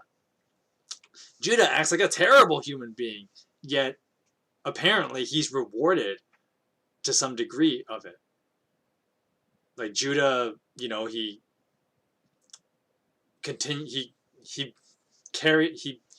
brings forth the messianic line through Perez. He gets a new wife in his daughter-in-law, which is kind of messed up, but despite the fact that Judah's pretty terrible, he gets rewarded for it. Whereas Joseph does what's right, not taking advantage of his master's wife and being a half-decent servant, he gets punished. And largely punished. Well, not largely punished. God is actually very nice to him despite his punishment. But Joseph gets thrown in jail, right? And even though, like, God takes care of Joseph while he's in jail and gives him favor in the warden, another lazy human being, apparently. But even with God taking care of Joseph in a way, it would be easy to think that Joseph's life was over, right? Because if you were in the royal prison, you're basically like, well, I'm basically here for life. I'm not going anywhere, right? So, and maybe that's why Joseph tries to be a good servant there, because he's kind of accepted, like, well, this is my fate, just the way it is, right? And so, it's interesting that Joseph, he has this positive outlook despite the fact that I guess he has a positive outlook and concedes to his fate. And so once again, this shows that Joseph is he's a really good guy, because Joseph can accept things, right? And he doesn't live his life in fear, which is, something I contrasted Judah with Tamar, but it's also a clear contrast between Judah and Joseph, because Joseph does not live his life in fear. I know it sounds terrible that Joseph kind of concedes that, like, well, this is my life and I'm just going to live it like this now. It sucks, but what are you going to do about it, right? So,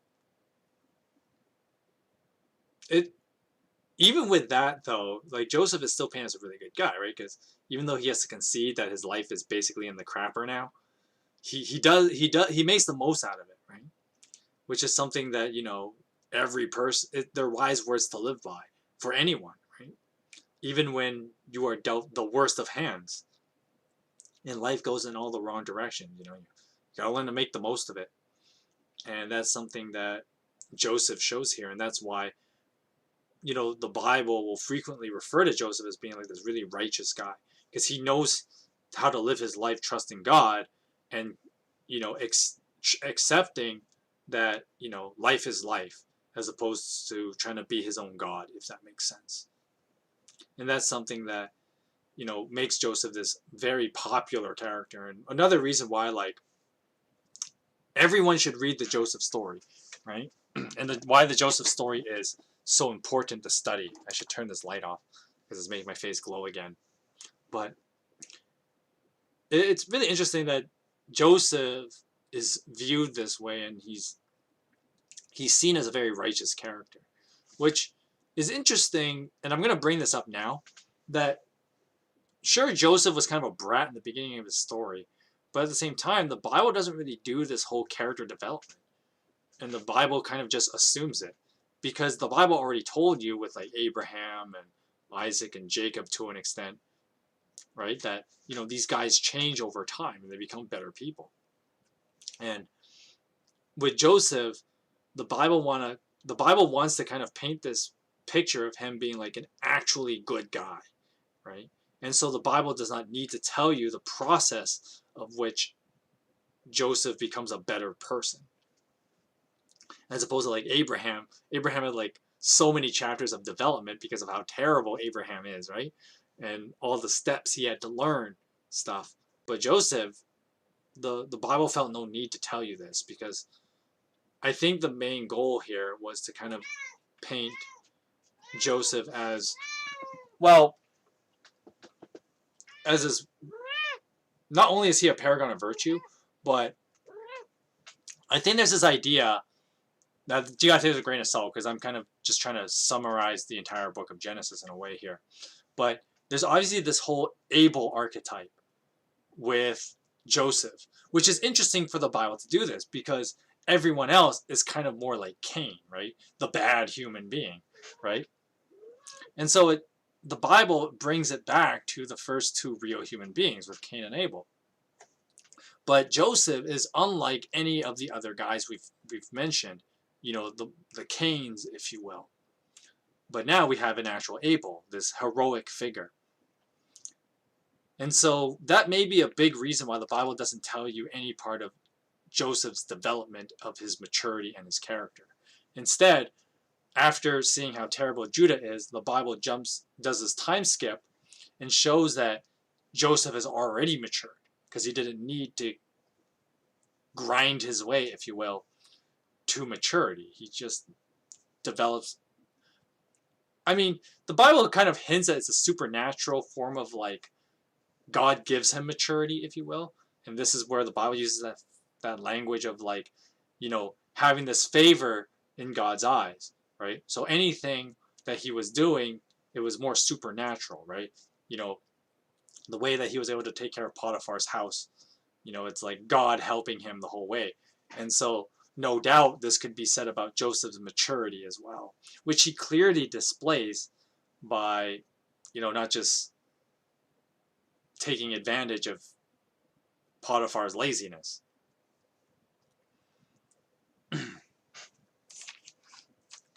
There is one more thing to talk about this story, and it's going to be, I don't know if I really want to talk about it in great length because it's kind of controversial, but the Bible clearly has this, the Bible did it first, if you will.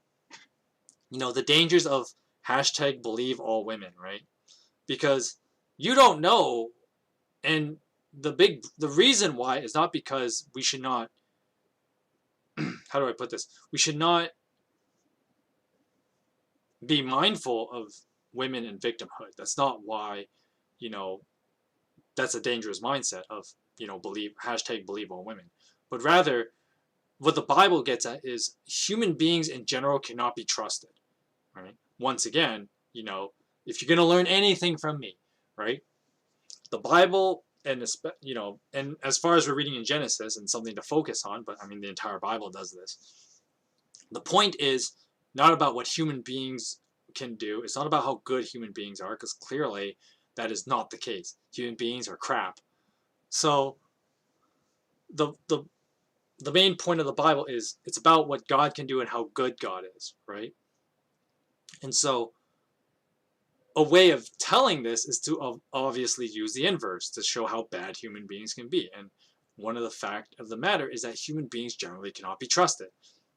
I mean, we can go back to like Abraham and just like, what do people do when they find themselves in trouble? They lie, right? Like so many people are like, I've called out so many people in the book of Genesis for being a bunch of filthy liars, and Potiphar's wife, no exception. Just because she's a woman doesn't change the case, right? Human beings lie. And so that's why, and then it's funny, I remember watching this guy in his video, and I think he's an atheist, but I won't name drop him. Because I made that other statement that I think he's an atheist, may not necessarily be true, but he does take a fair amount of like atheist views, so that's why I assume that. But even he said that like it's a moral imperative to doubt if someone makes an accusation, right? So the logic behind this is because you don't know if anyone's lying. You don't know that, right? That's why evidence must be forthcoming. That's why you must have evidence in any kind of accusation, big or small. And that's one of the big dangers, right? Especially in our society today, when it comes to a big accusation, we're quick to want to give sympathy to the victim. But, the perceived victim might not be the victim at all, right? But sometimes people will play that role and will lie to you just for power, right? And that's something that everyone has to be mindful of, and it's a reason why, do not lie is one of the 10 commandments, right? And the book of Genesis clearly points out why lying is definitely on the list, right? Because lying can be so destructive, and clearly in this Joseph story, that's more true than all the other cases, right? Because Joseph's life is basically at an end because of someone else's lie. And a practical way of looking at it, and I mean this is a no-brainer, but if that's the danger if you lie, right? Is that you can destroy other people's lives. Because some people may think, well, I can lie to get myself out of trouble, but it's not that simple, right? Because you might get yourself out of trouble at that moment, but you might wreck someone else's life, right? And that is true in this case with Potiphar's wife, right? Because if she's walking around with this Hebrew's cloak, right, and she lies to get herself out of trouble, because what if she told the truth? Clearly she'd be, Potiphar would divorce her ass, basically, if he knew the truth, right?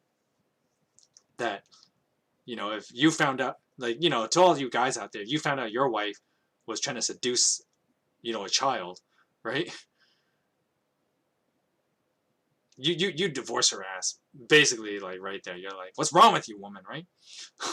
And so, and, vice versa, women, right? If you found out your husband was, seducing young girls, or younger girls, they don't have to be young exactly, but like, women been married for 20 years, and then you find out your husband's, trying to have an affair with a 25-year-old girl. Hell no, right? Like, you're gonna divorce his ass so fast, right? So,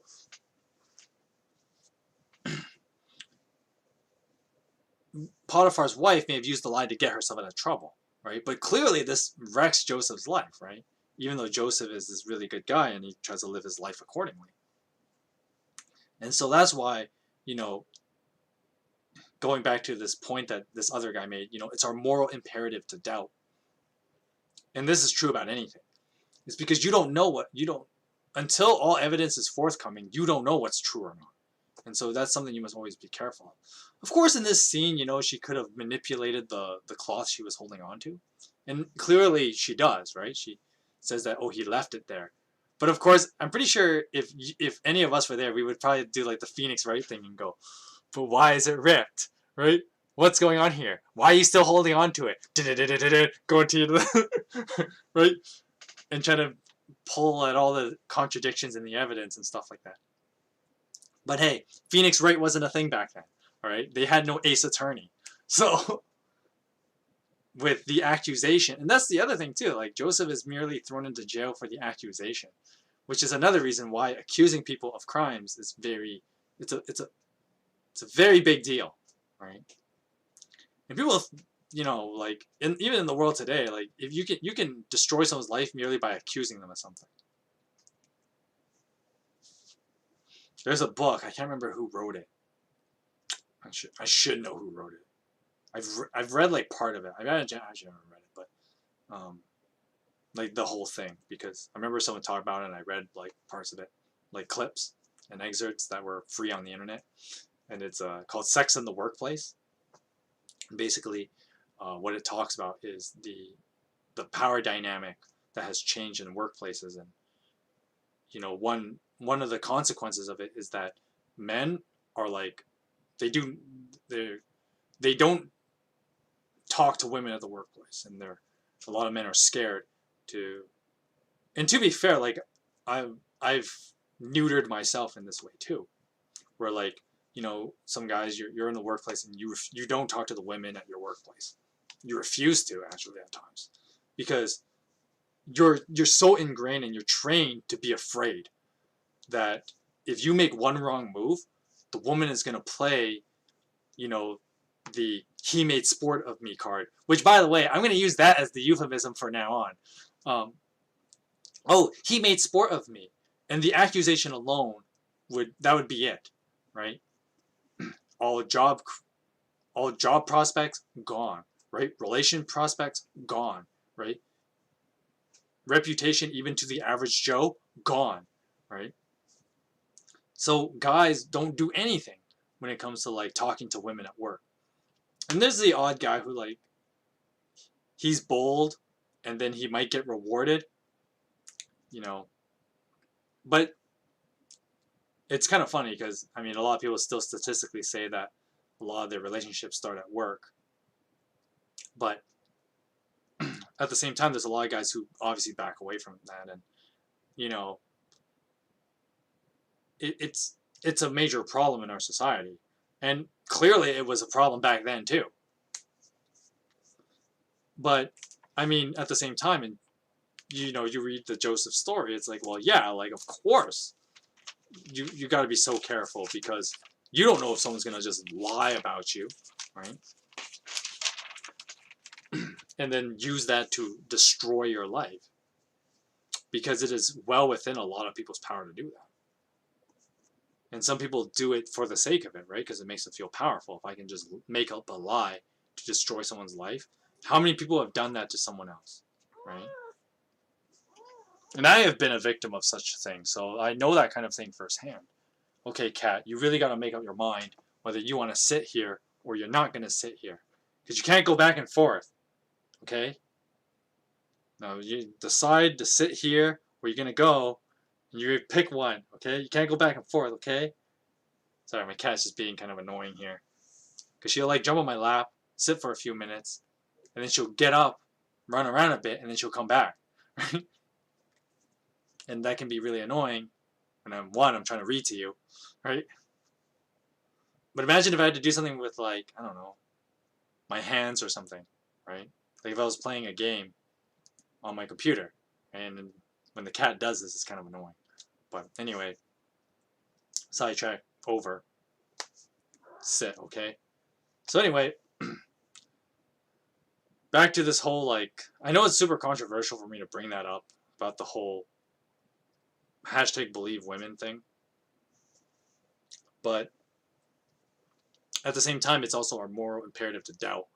And imagine if they actually did a case thing with Joseph, right? He could have been innocent and clearly shown to be innocent. But of course, there are other things being played at hand here, and we don't want to undermine that either. With that being said, I'm going to continue on to chapter 40. I will actually read 5 chapters because I think I think 1, I can actually do it, and 2, I think it's a good way to end this first half of the Joseph story. I say that even though it'll take me 3 streams to go through this whole thing, because like I started chapter 37, and Joseph's story goes all the way to Genesis 50, which is the last chapter of Genesis. So on the one hand, we're close to the end, but at the same time, we still got a fair amount of, stuff to work through. Chapter 40. Now sometime later, the cupbearer and the baker of the king of Egypt offended their master, the Pharaoh. I mean, obviously, they just said that they worked for him, but anyway. Pharaoh was angry with his two officials, the chief cupbearer and the chief baker, and put them in custody in the house of the captain of the guard, the same prison where Joseph was confined. The captain of the guard assigned them to Joseph, and he attended to them. After they had been in custody for some time, each of the two men, the cupbearer and the baker of the king of Egypt, who were held in prison, had a dream the same night, and each dream had a meaning. When Joseph came to them the next morning, he saw that they were dejected. So he asked the officials who were in custody with him in his master's house, "Why do you look so sad today?" "We both had dreams," they answered, "but there is no one to interpret them." Then Joseph said to them, "Do not interpretations belong to God? Tell me your dreams." So the chief cupbearer told Joseph his dream, and he said, "In my dream, I saw a vine in front of me, and on the vine were 3 branches. As soon as it budded, it blossomed, and its clusters ripened into grapes. Pharaoh's cup was in my hand, and I took the grapes and squeezed them into Pharaoh's cup, and put the cup in his hand." "This is what it means," Joseph said to him. "The 3 branches are 3 days. Within 3 days, Pharaoh will lift up your hand and restore you to your position, and you will put Pharaoh's cup into his hand, just as you used to when you were his cupbearer. But when all goes well with you, remember me and show me kindness. Mention me to Pharaoh and get me out of here."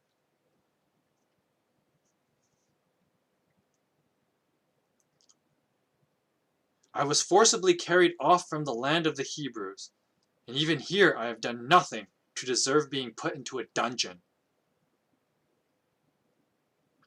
When the chief bearer saw that Joseph had given a favorable interpretation, he said to Joseph, "I too had a dream. On my head there were 3 baskets of bread. In the top baskets were all kinds of baked goods for Pharaoh, but the birds were eating them out of the basket on my head."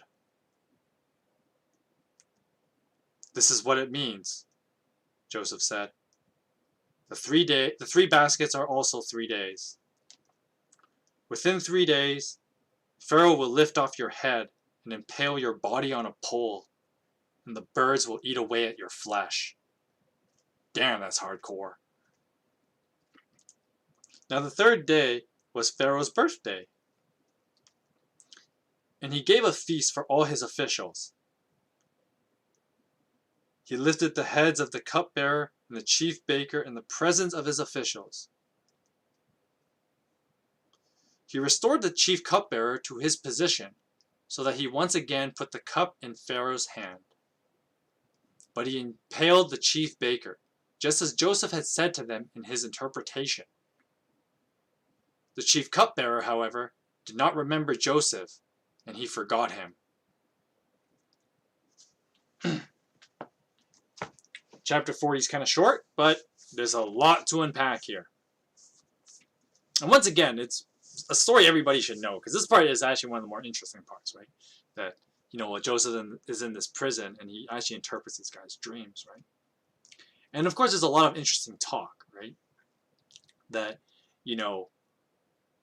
God can give, non-believers, if you will, like prophetic dreams. That's the fancy word. That's the fancy Christianese language we use. these prophetic dreams, dreams that will foretell a future event.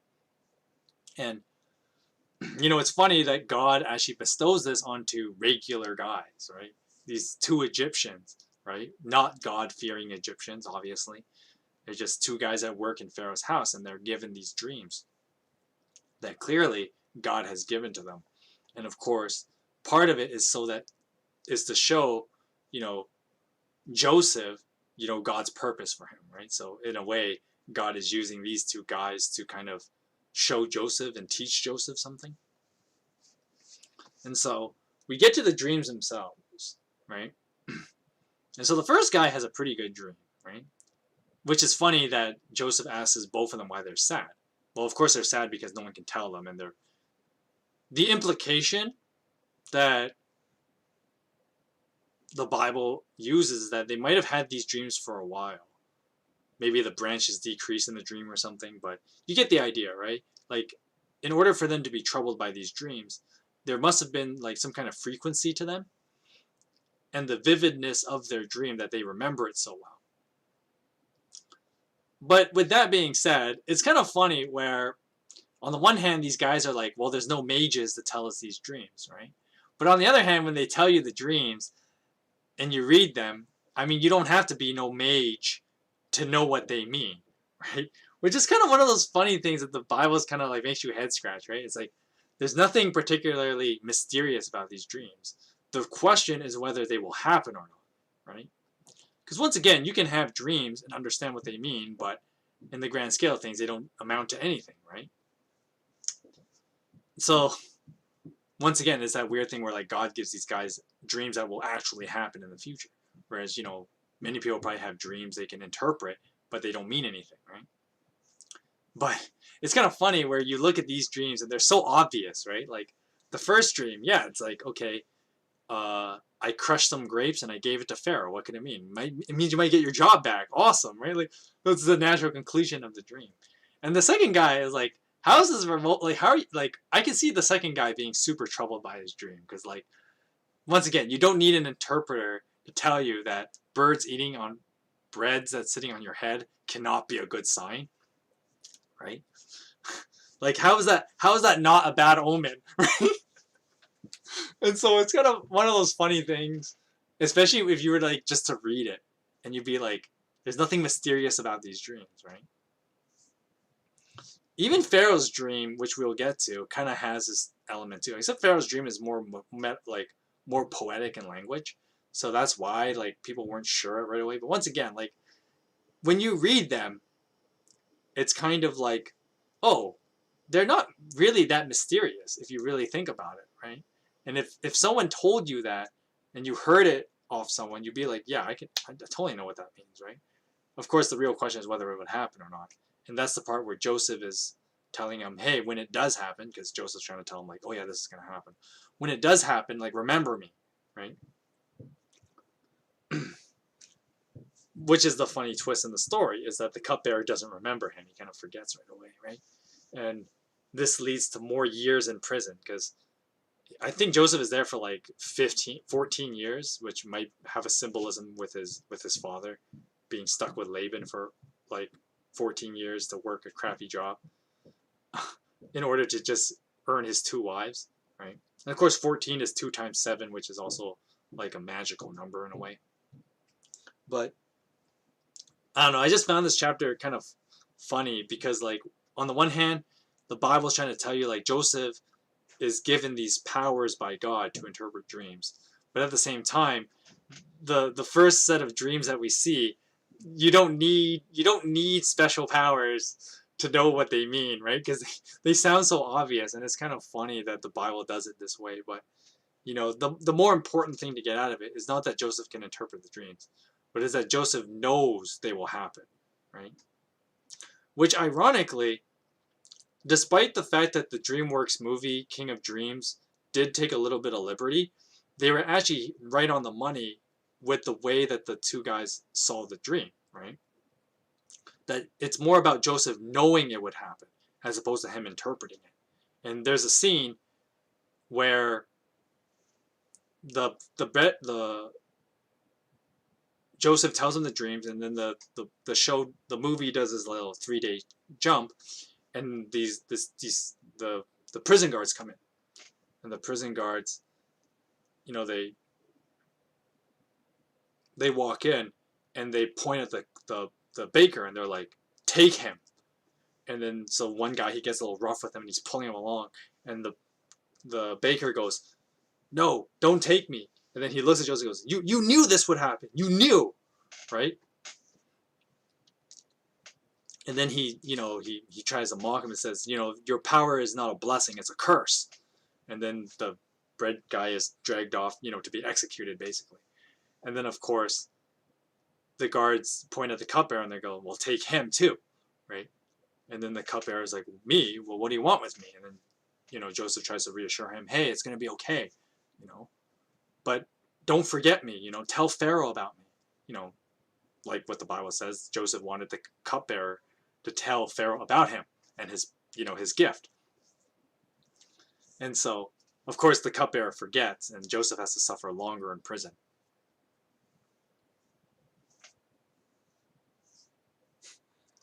The other thing, too, that's kind of funny about this chapter is just like how brutal Joseph is. Like, he's just blunt to the baker. Because honestly, his dream is more interesting to talk about, right? That basically, like, first of all, it's just written with bad omens, right?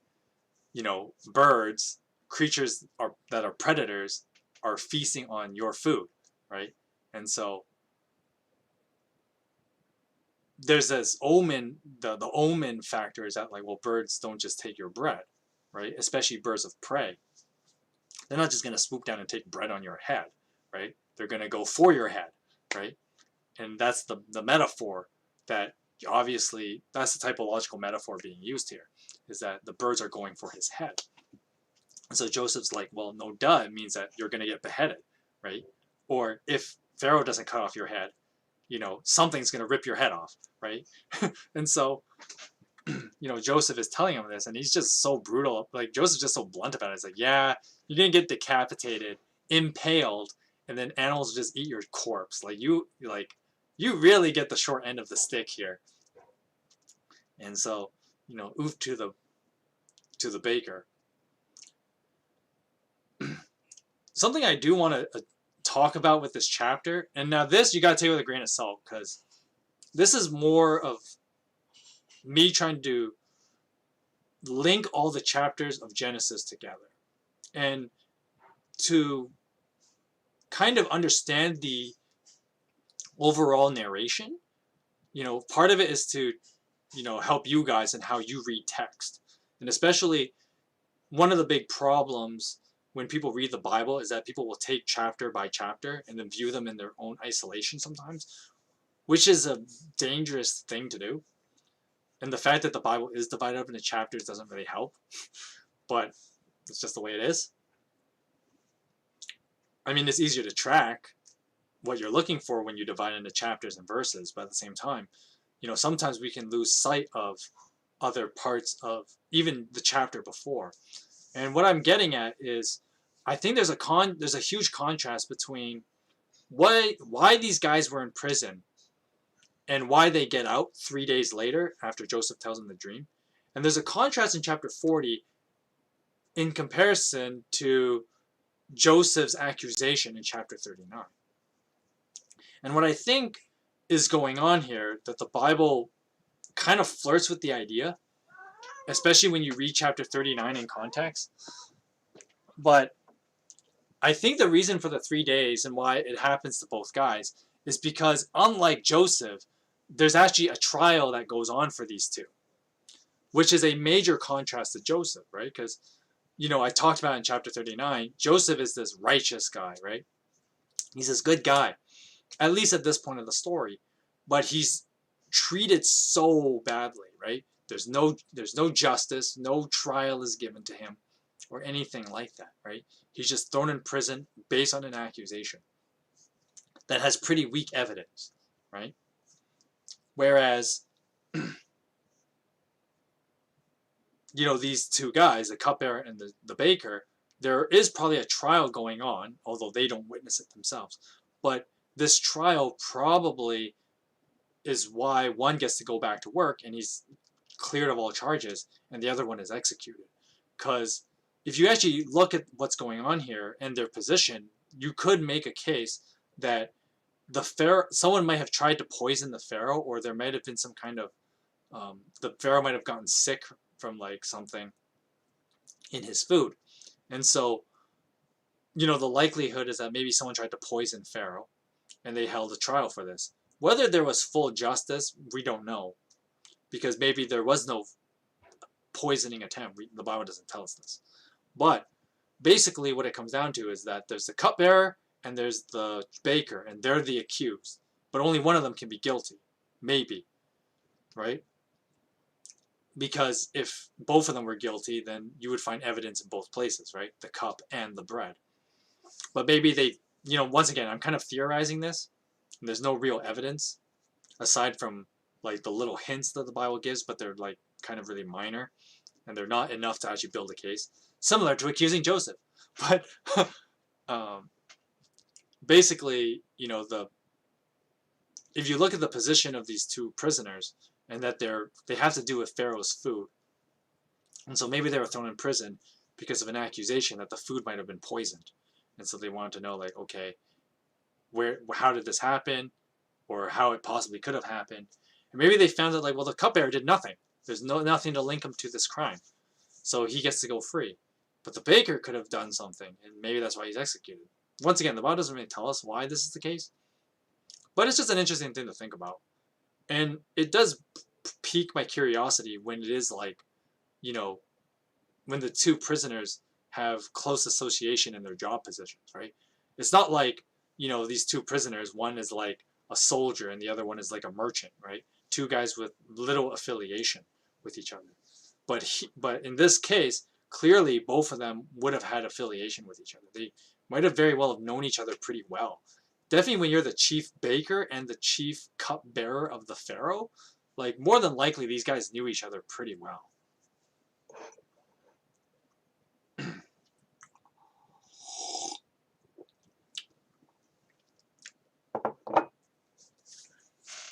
So that's just me kind of theorizing why, like, it's a cupbearer and a baker.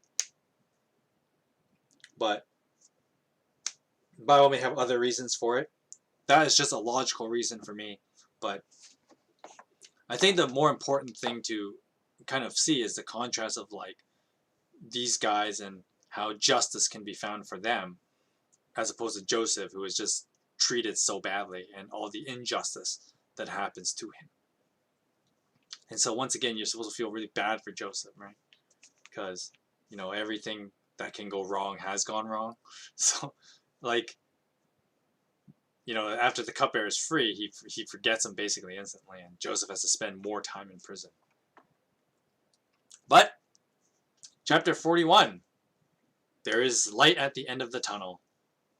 And I will end after reading chapter 41. Because chapter 41, I know I'm going to talk about it for a while. Because there's a lot of content in chapter 41. Because once again, chapter 41, one of the most popular parts of the Joseph story to be played out in skits. It's definitely used in the movie in very interesting ways. But here we go, chapter 41. And this is the last chapter I will be reading today. 2 full years had passed. So that's how long the cupbearer kept Joseph waiting. Oof!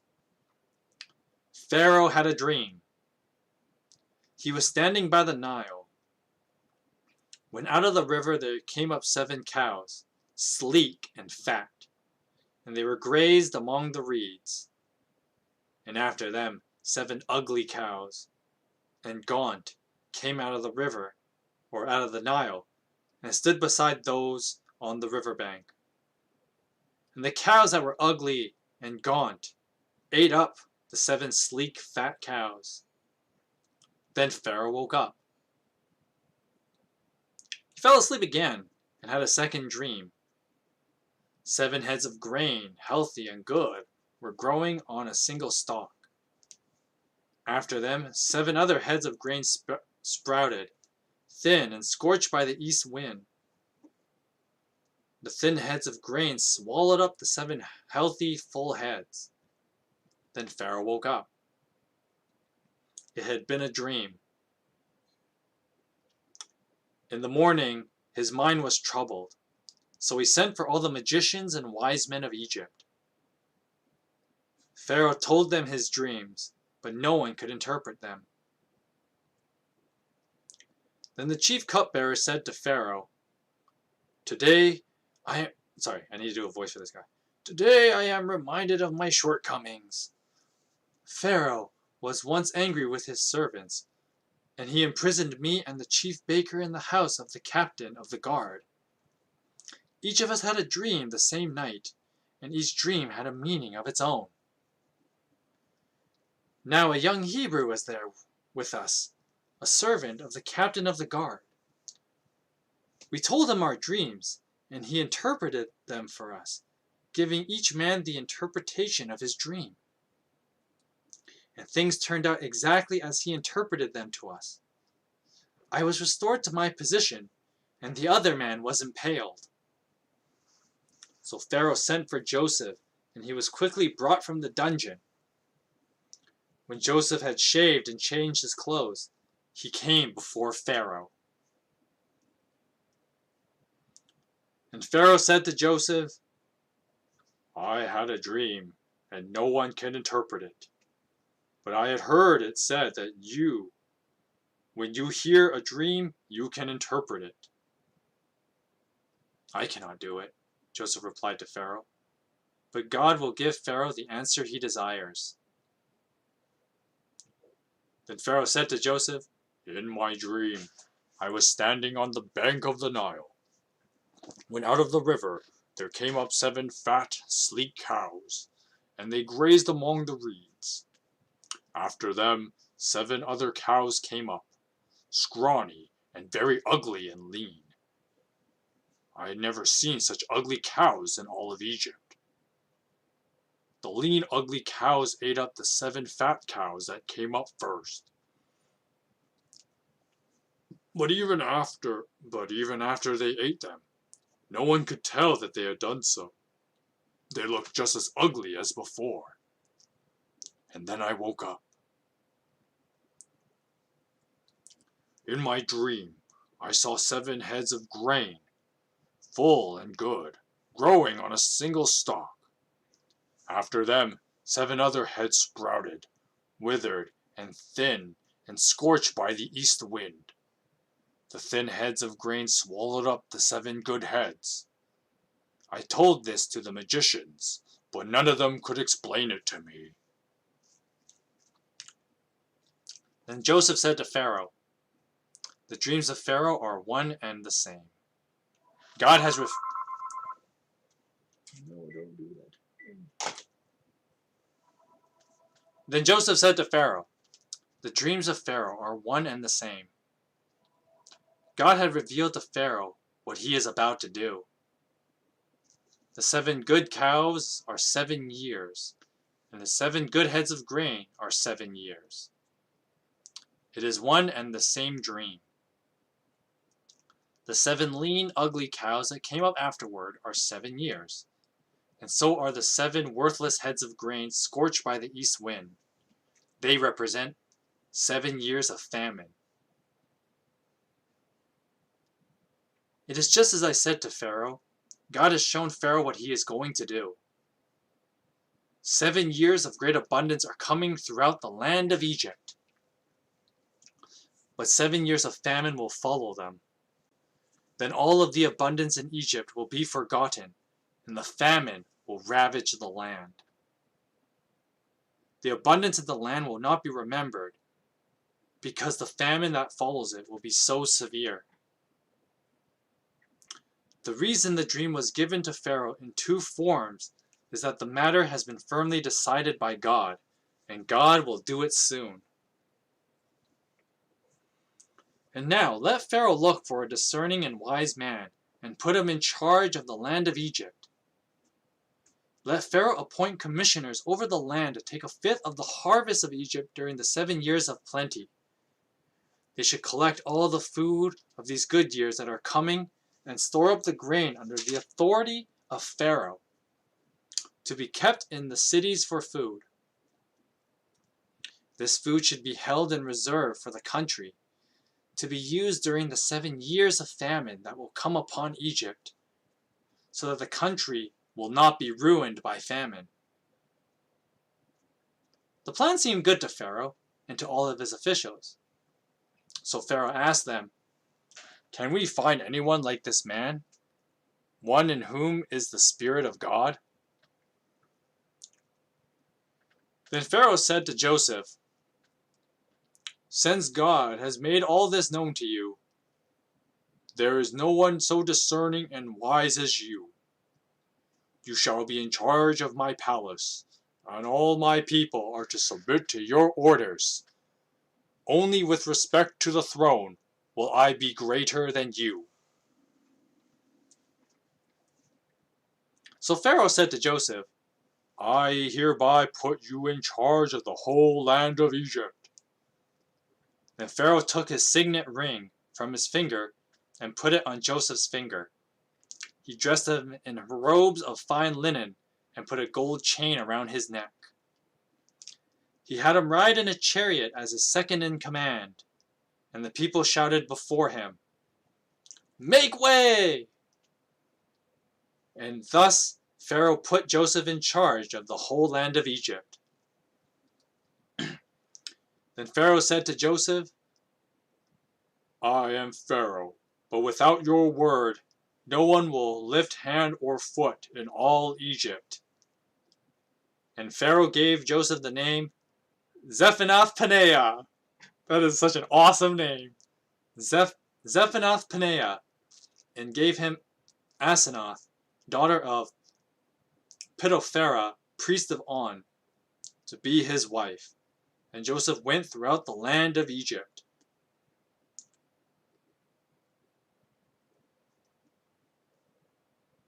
Joseph was 30 years old when he entered the service of Pharaoh, king of Egypt. So basically, he had been in Egypt for roughly 13 years, sold at the age of 17, and Zephanath-Paneah at the age of 30. So 13 years.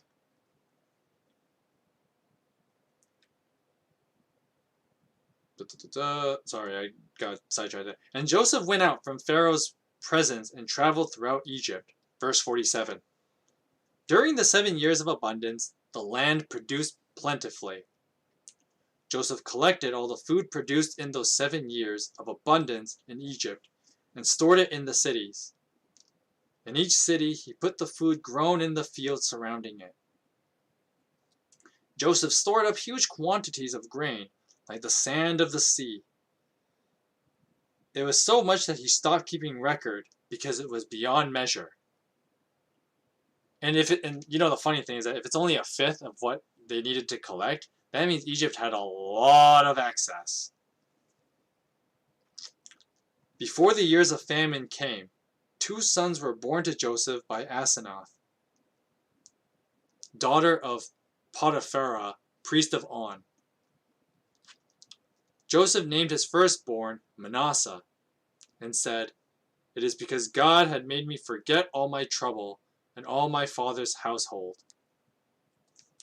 The second son he named Ephraim, and said, "It is because God has made me fruitful in the land of my suffering."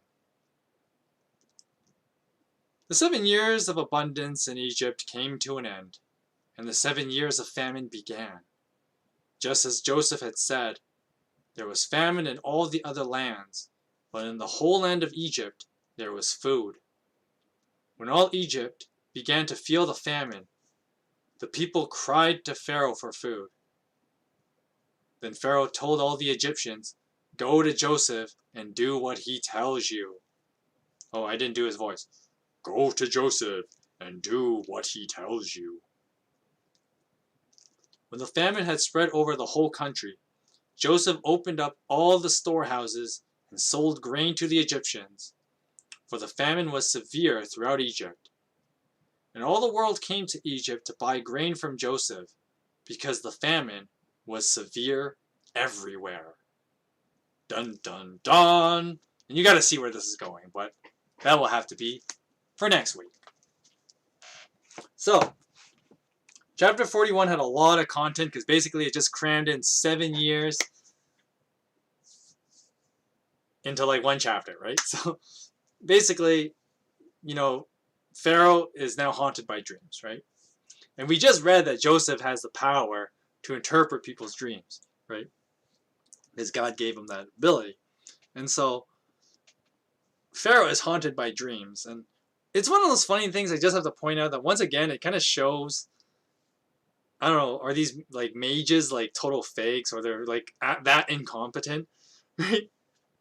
So they're fake and they're completely incompetent, because I mean it doesn't take a mage to figure out Pharaoh's dream, really, right? It's kind of funny that, like, you know, yes, it is God that gives Joseph the power to interpret the dream, but at the same time, when you listen to the dream, like a lot of it you can kind of figure out on your own. And it's one of those things like Pharaoh is supposed to be like one of the wisest people in the ancient world. I mean, it's why he's Pharaoh for starters, and he can't figure this out. But like, what do you think 7 ugly animals eating 7 healthy animals mean, right? It means that there's something's going to happen to your crop. So you kind of figure out, okay, what does the number 7 mean, right? Of course, you know, that's where like God has to tell Joseph, like, it's very specific of like years, right? As opposed to like 7 weeks or 7 months. You know, that's where God's power would need to come in.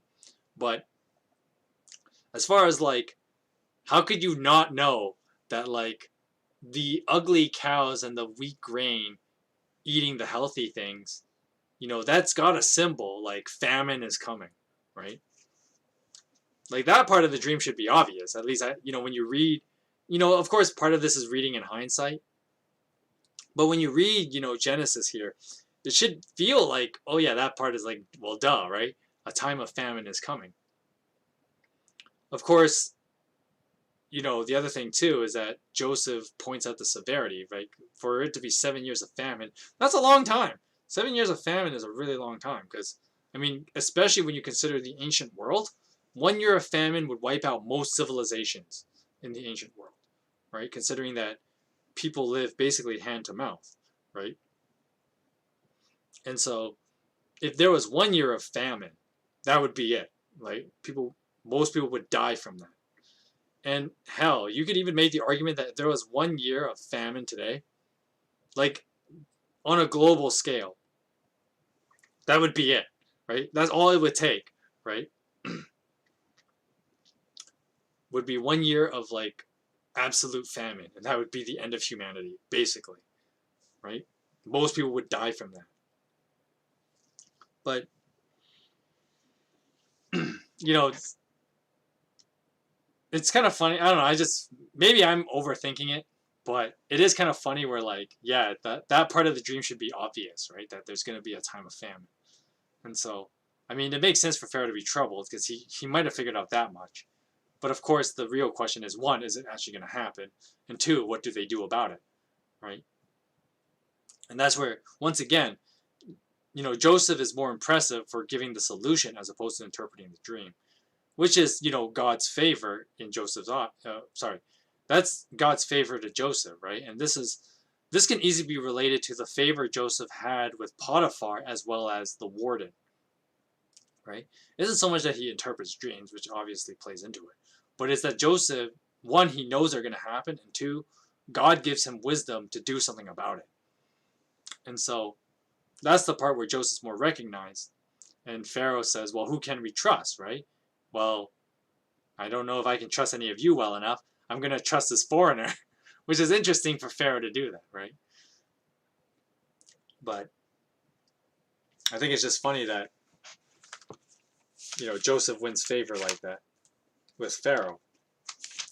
Of course, the Bible does do the weird thing where it had to tell you the dream sequence twice, because the chapter begins with the dream, and then late, like 10, 20 verses later, it's like Pharaoh telling Joseph the dream. It's like, but we already know, right? The Bible could have just said that, oh, Pharaoh told him the dream.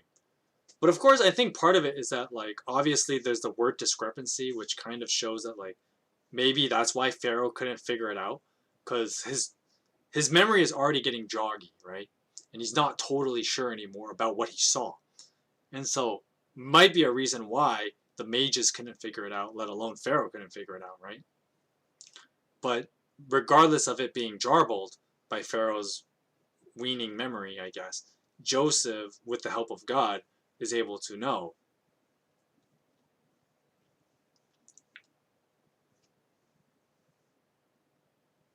There's not much else, any like particular details I want to point out with Pharaoh's dream. I mean, they're in a funny, in an ironic twist, they're actually kind of straightforward, right? That the dreams, their interpretation should be somewhat obvious, that there's going to be a long time of famine.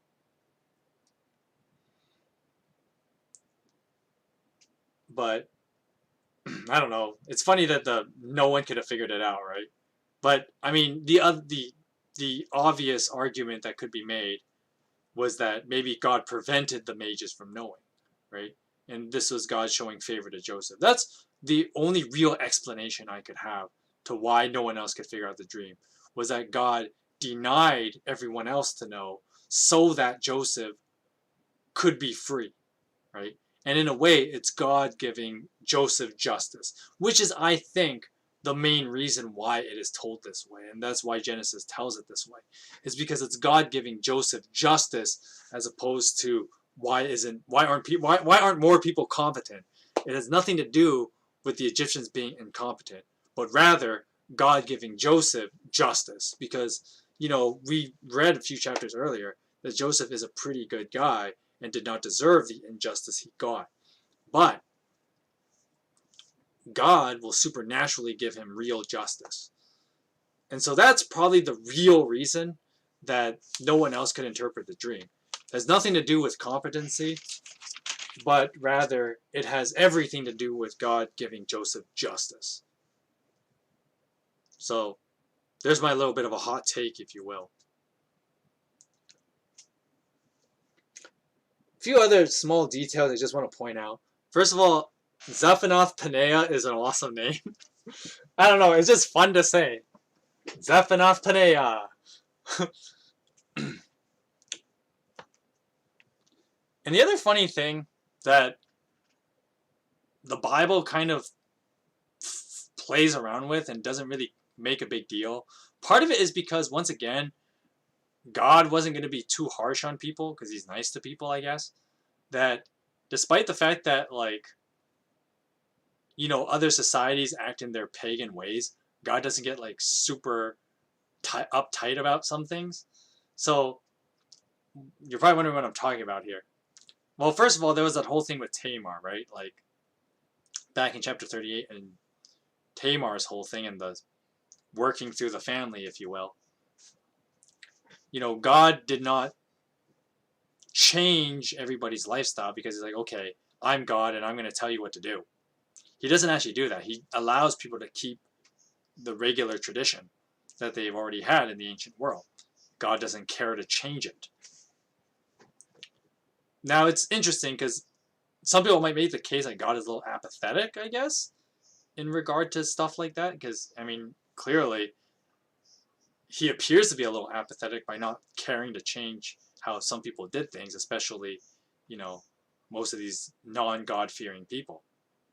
He doesn't care to change, force them to change. And this is definitely true in Pharaoh's case as well. God doesn't force Pharaoh to change anything, despite the fact that Pharaoh acknowledges that the spirit of God is in Joseph. And yet, it doesn't appear that God forces Pharaoh to change anything. As a matter of fact, Joseph is somewhat integrated into the pagan system, which is very interesting, right? Because, one of the big arm wrestles in Christian faith is that, we believe that we worship the one only God. So why should we bother integrating ourselves with the pagan way of thinking? Doesn't Paul also say that what does a believer have to do with a non-believer, right? And so some people may say that that's a contradiction. And, that a case can be made there. Because you read here that God doesn't care to change anything about the Egyptian way of life, despite the fact that God uses a Hebrew and reveals himself to Pharaoh, right? Because no doubt Pharaoh would have kept his own religious beliefs. He maintains his title as Pharaoh, which Pharaoh, the name Pharaoh in itself is a religious name, right? Because it just means like the descent of Ra. That's what Pharaoh basically means. And the idea was that Pharaoh was a son of God, right? The sun god in particular, right? Pharaoh, right? And Ra's name is in there, and Ra was the sun god. So the idea was that he was a descent of, the sun god. And so, but Pharaoh doesn't change any of his authority. He still views himself as like the son of the sun god, and it's shown in the way that even though he promotes Joseph to be like basically a king, he still puts Joseph underneath himself, right?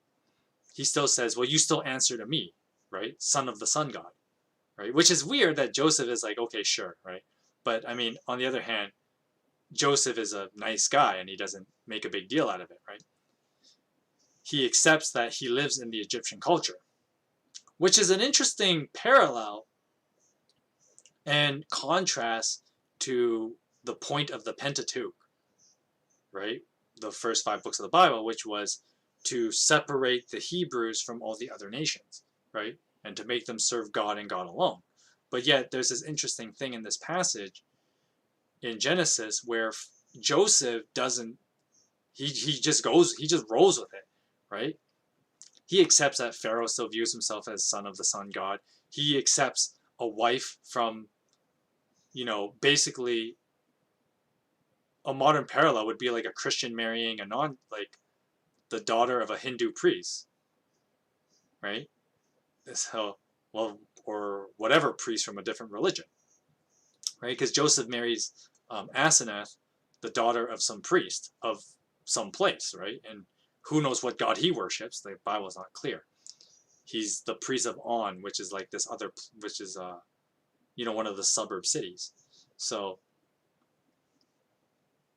who knows what god he worshipped and whether his daughter also worshipped this god, and Joseph is just married off to her, right? And Joseph clearly has no objections, right? Because you could even make the case that Joseph could have flirted to convert with Potiphar's wife, right? As opposed to marrying the daughter of a priest of another religion.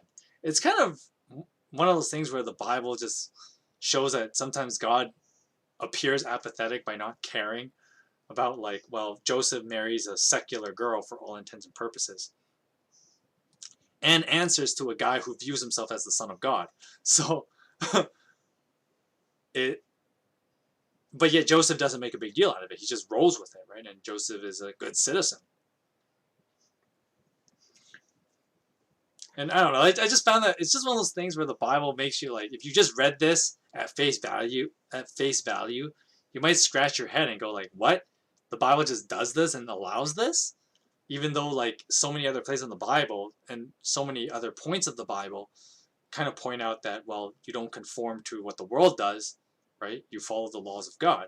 But here, like, well, I mean, obviously Joseph didn't conform to the ways of the world by taking the easy way out, contrasting with his brothers, right? But rather, Joseph is seen as a pretty good guy, and so God kind of lets him do other things that some people would say, well, that's not indicative of quote-unquote righteous living, right?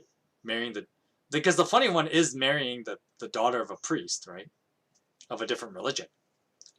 I mean, part of it is that like Pharaoh set up the marriage, so Joseph might have had a little say, because remember, Joseph submits himself to the son of Ra, basically, which is one way to understand Pharaoh's identity, right?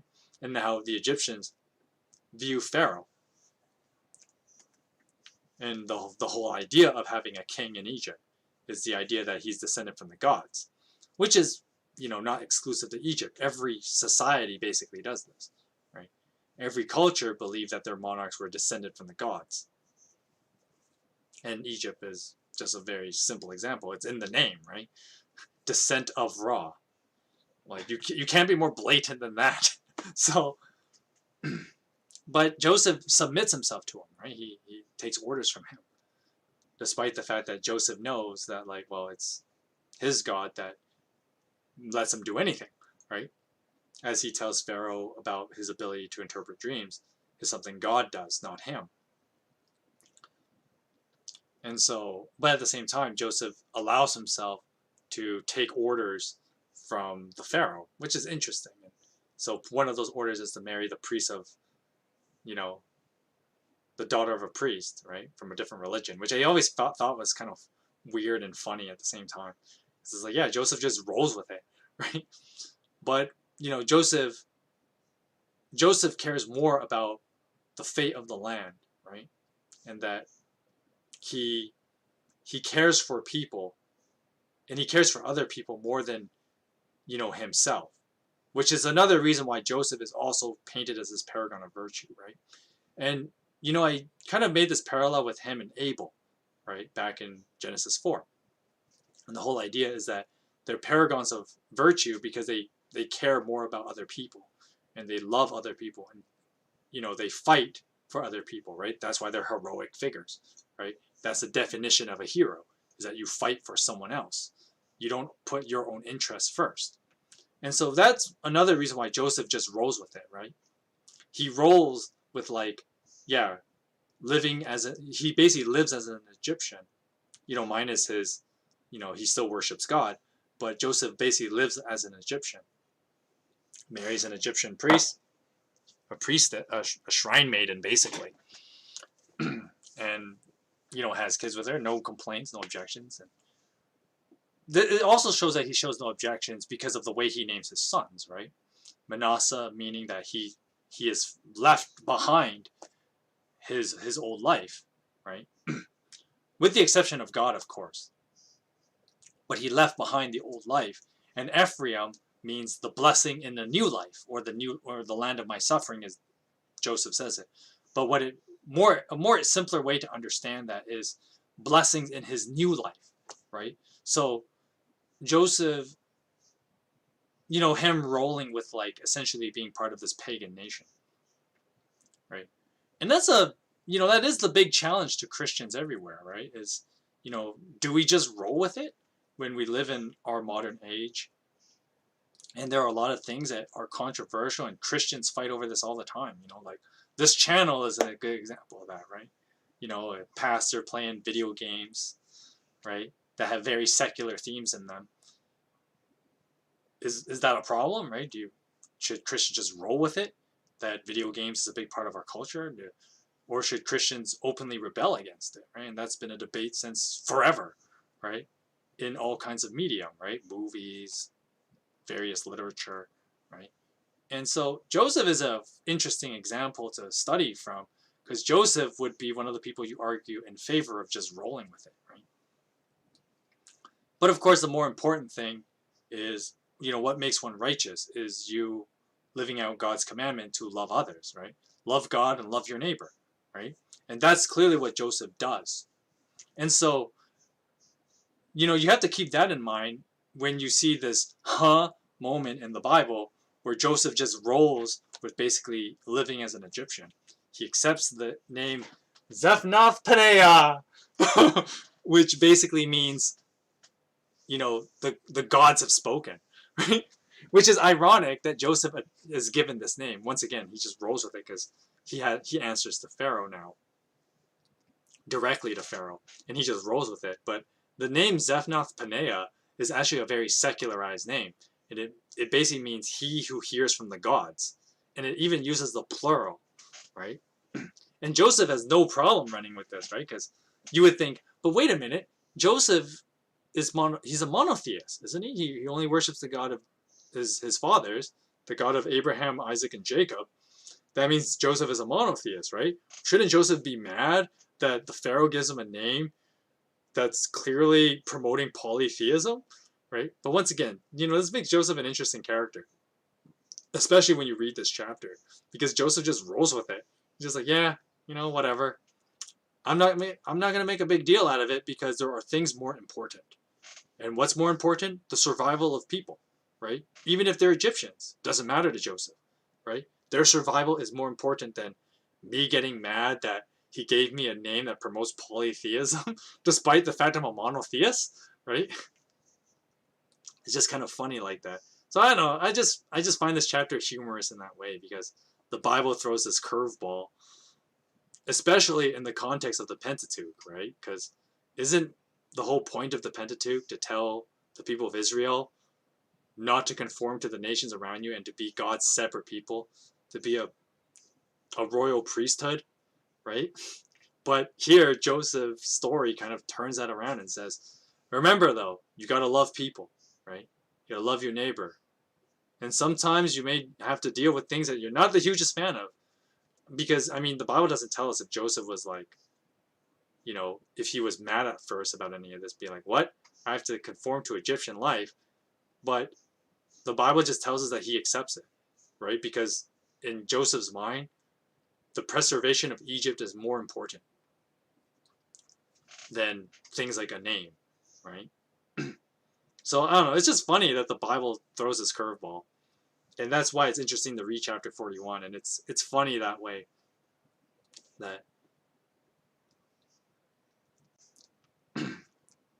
yeah, it's just I don't know. I just find it humorous that Joseph just rolls with it, and it's one of those things that like every Christian today has to deal with, right? Do we roll with some of the things going on in the world around us, as far as cultural changes, living in a world that doesn't agree with your worldviews? I mean, that's something I clearly do on the net here is that like, and something I do. I'm pretty active in like several Discord servers, and I mean none of them are Christian servers. So what does that say about me, right? But like, is it about just only hang around other Christian people because these people are filthy, or does their preservation matter? Does evangelizing to them matter more, right? And so stuff like that. And sure, there are some parts where we may debate whether I compromise too much or something, and you can definitely make your case there. But at the same time, there are things more important than like getting all, your panties in a knot about, like you can't adopt these things because it's part of the secular culture, da da da da da, right? And so, of course, the other thing that tends to be problematic when talking about this is that my hot take, if you will, is that most people, even if you're not a Christian, you subconsciously believe to an extent that there is a lot of weight in the Christian worldview. Whether you agree with it or not is not particularly relevant, but you do believe, at least enough, that the Christian worldview has a lot of significance because it tends to be Christians who get called out for not living consistently with the Bible, as opposed to, let's say a Buddhist not conforming to the ways of the four pillars, right? I don't see a lot of people making tons of rage about that because you can make a huge argument about a whole bunch of Buddhists not living to the four pillars at all. But you don't see that often, if not at all, right? But it's when Christians, break out of things that, well, doesn't the Bible say this? Why don't you do it, right? But Joseph's story kind of allows for that compromise. At least I think it totally does. Because once again, the main point of the Bible is not say like the four pillars in Buddhism, which is escapism.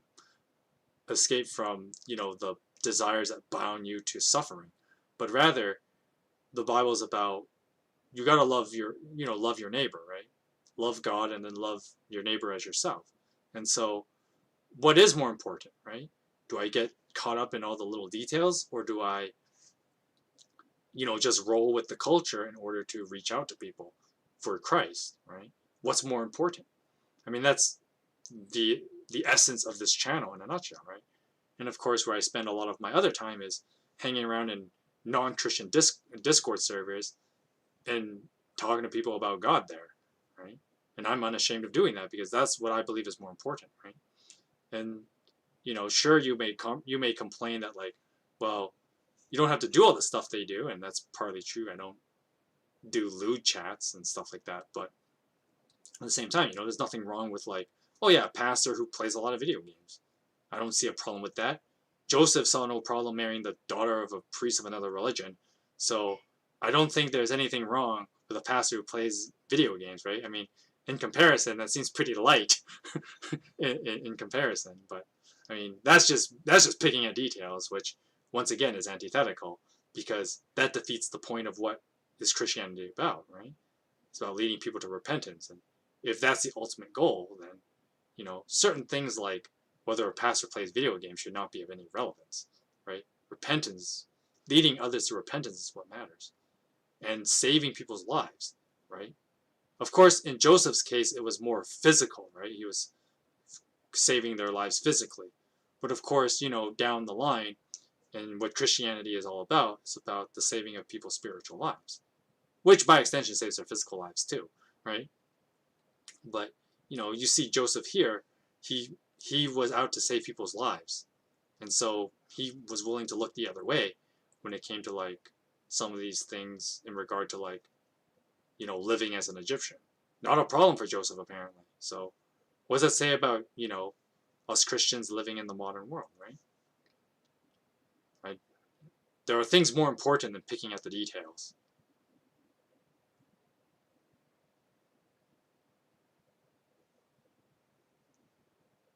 Anyway, I guess the last thing we should just cover this just because it's there. And that's the whole, like, Joseph, doing the whole 7 years of preparation and making Egypt the only place that had food, which is going to be important because, one way it kind of talks about how Egypt further solidifies itself as a superpower in the world, right? Especially if, according to the Bible, this may very well be the reason why a lot of other civilizations managed to survive as well as they did, especially in the Middle Eastern world, right? It was because Egypt was a land of plenty. And so Joseph is directly responsible for that.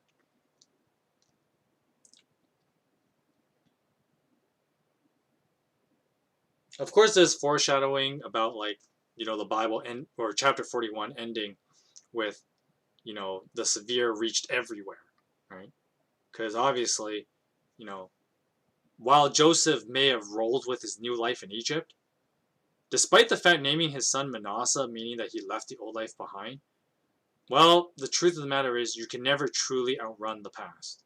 Even though, yes, on the one hand, the Christian message is about who you are today, and primarily, do you believe in Jesus today?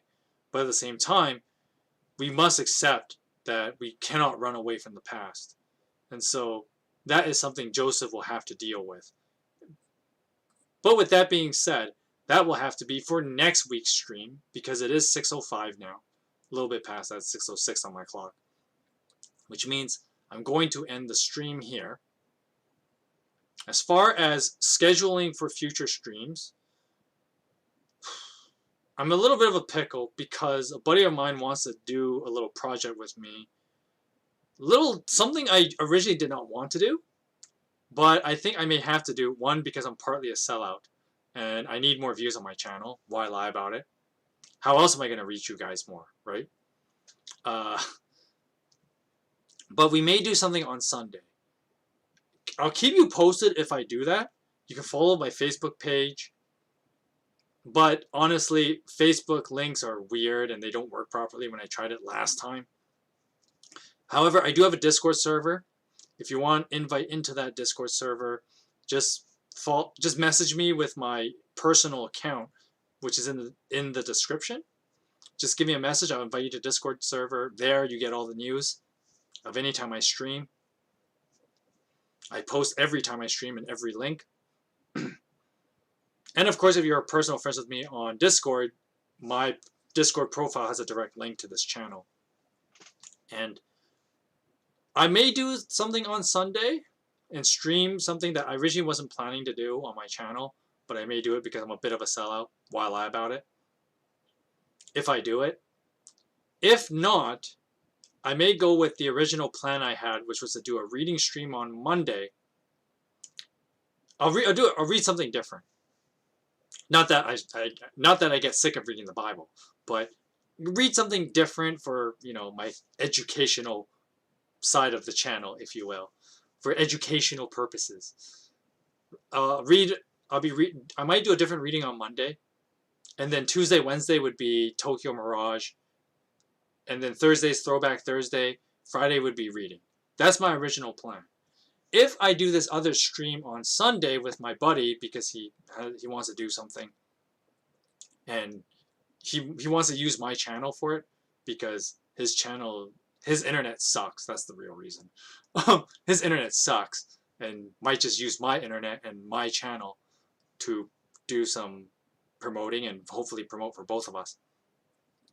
If I do that, then Monday will be games. Like Sunday will be the other project. Monday might be Tokyo Mirage. Tuesday would be a reading stream. Wednesday would be the day off, and then Thursday, Friday would be what they normally are, because that part I kind of keep what it is. So that's 2 ways next week might go down. Not sure exactly how it's going to go down, but hey, you can join on Discord, or, you know, friend me on Discord and I'll keep you posted. And you can ask me for the link to my Facebook. I wish I could put the link on the YouTube page, but for some reason the link, I don't know how to get a proper link. Because last time I tried it tries to like log you in my account, and then you are like view it from my. It's weird, and Facebook is weird like that. But it's just probably why a lot of people don't use it anymore, especially to promote pages. But anyway, that aside, we'll see what I do for streams next week. But regardless, I will post it. I will let you know. And only if I do the Sunday thing will the time schedule be different. If I go with a more like regular week of Monday to Friday, it will be from 3 o'clock Pacific to 6 o'clock. But with that being said, and that's all the housekeeping for today. This will be the end of the stream. I hope you guys enjoyed, you know, listening to me talk more about Genesis and Joseph's story. And Joseph's story is an interesting one. I hope you guys enjoyed, and I hope you guys will be back next week for the stream series I have for next week. With that being said, I hope you guys have a good rest of your night. You have a good weekend, and God bless you. Have a good night.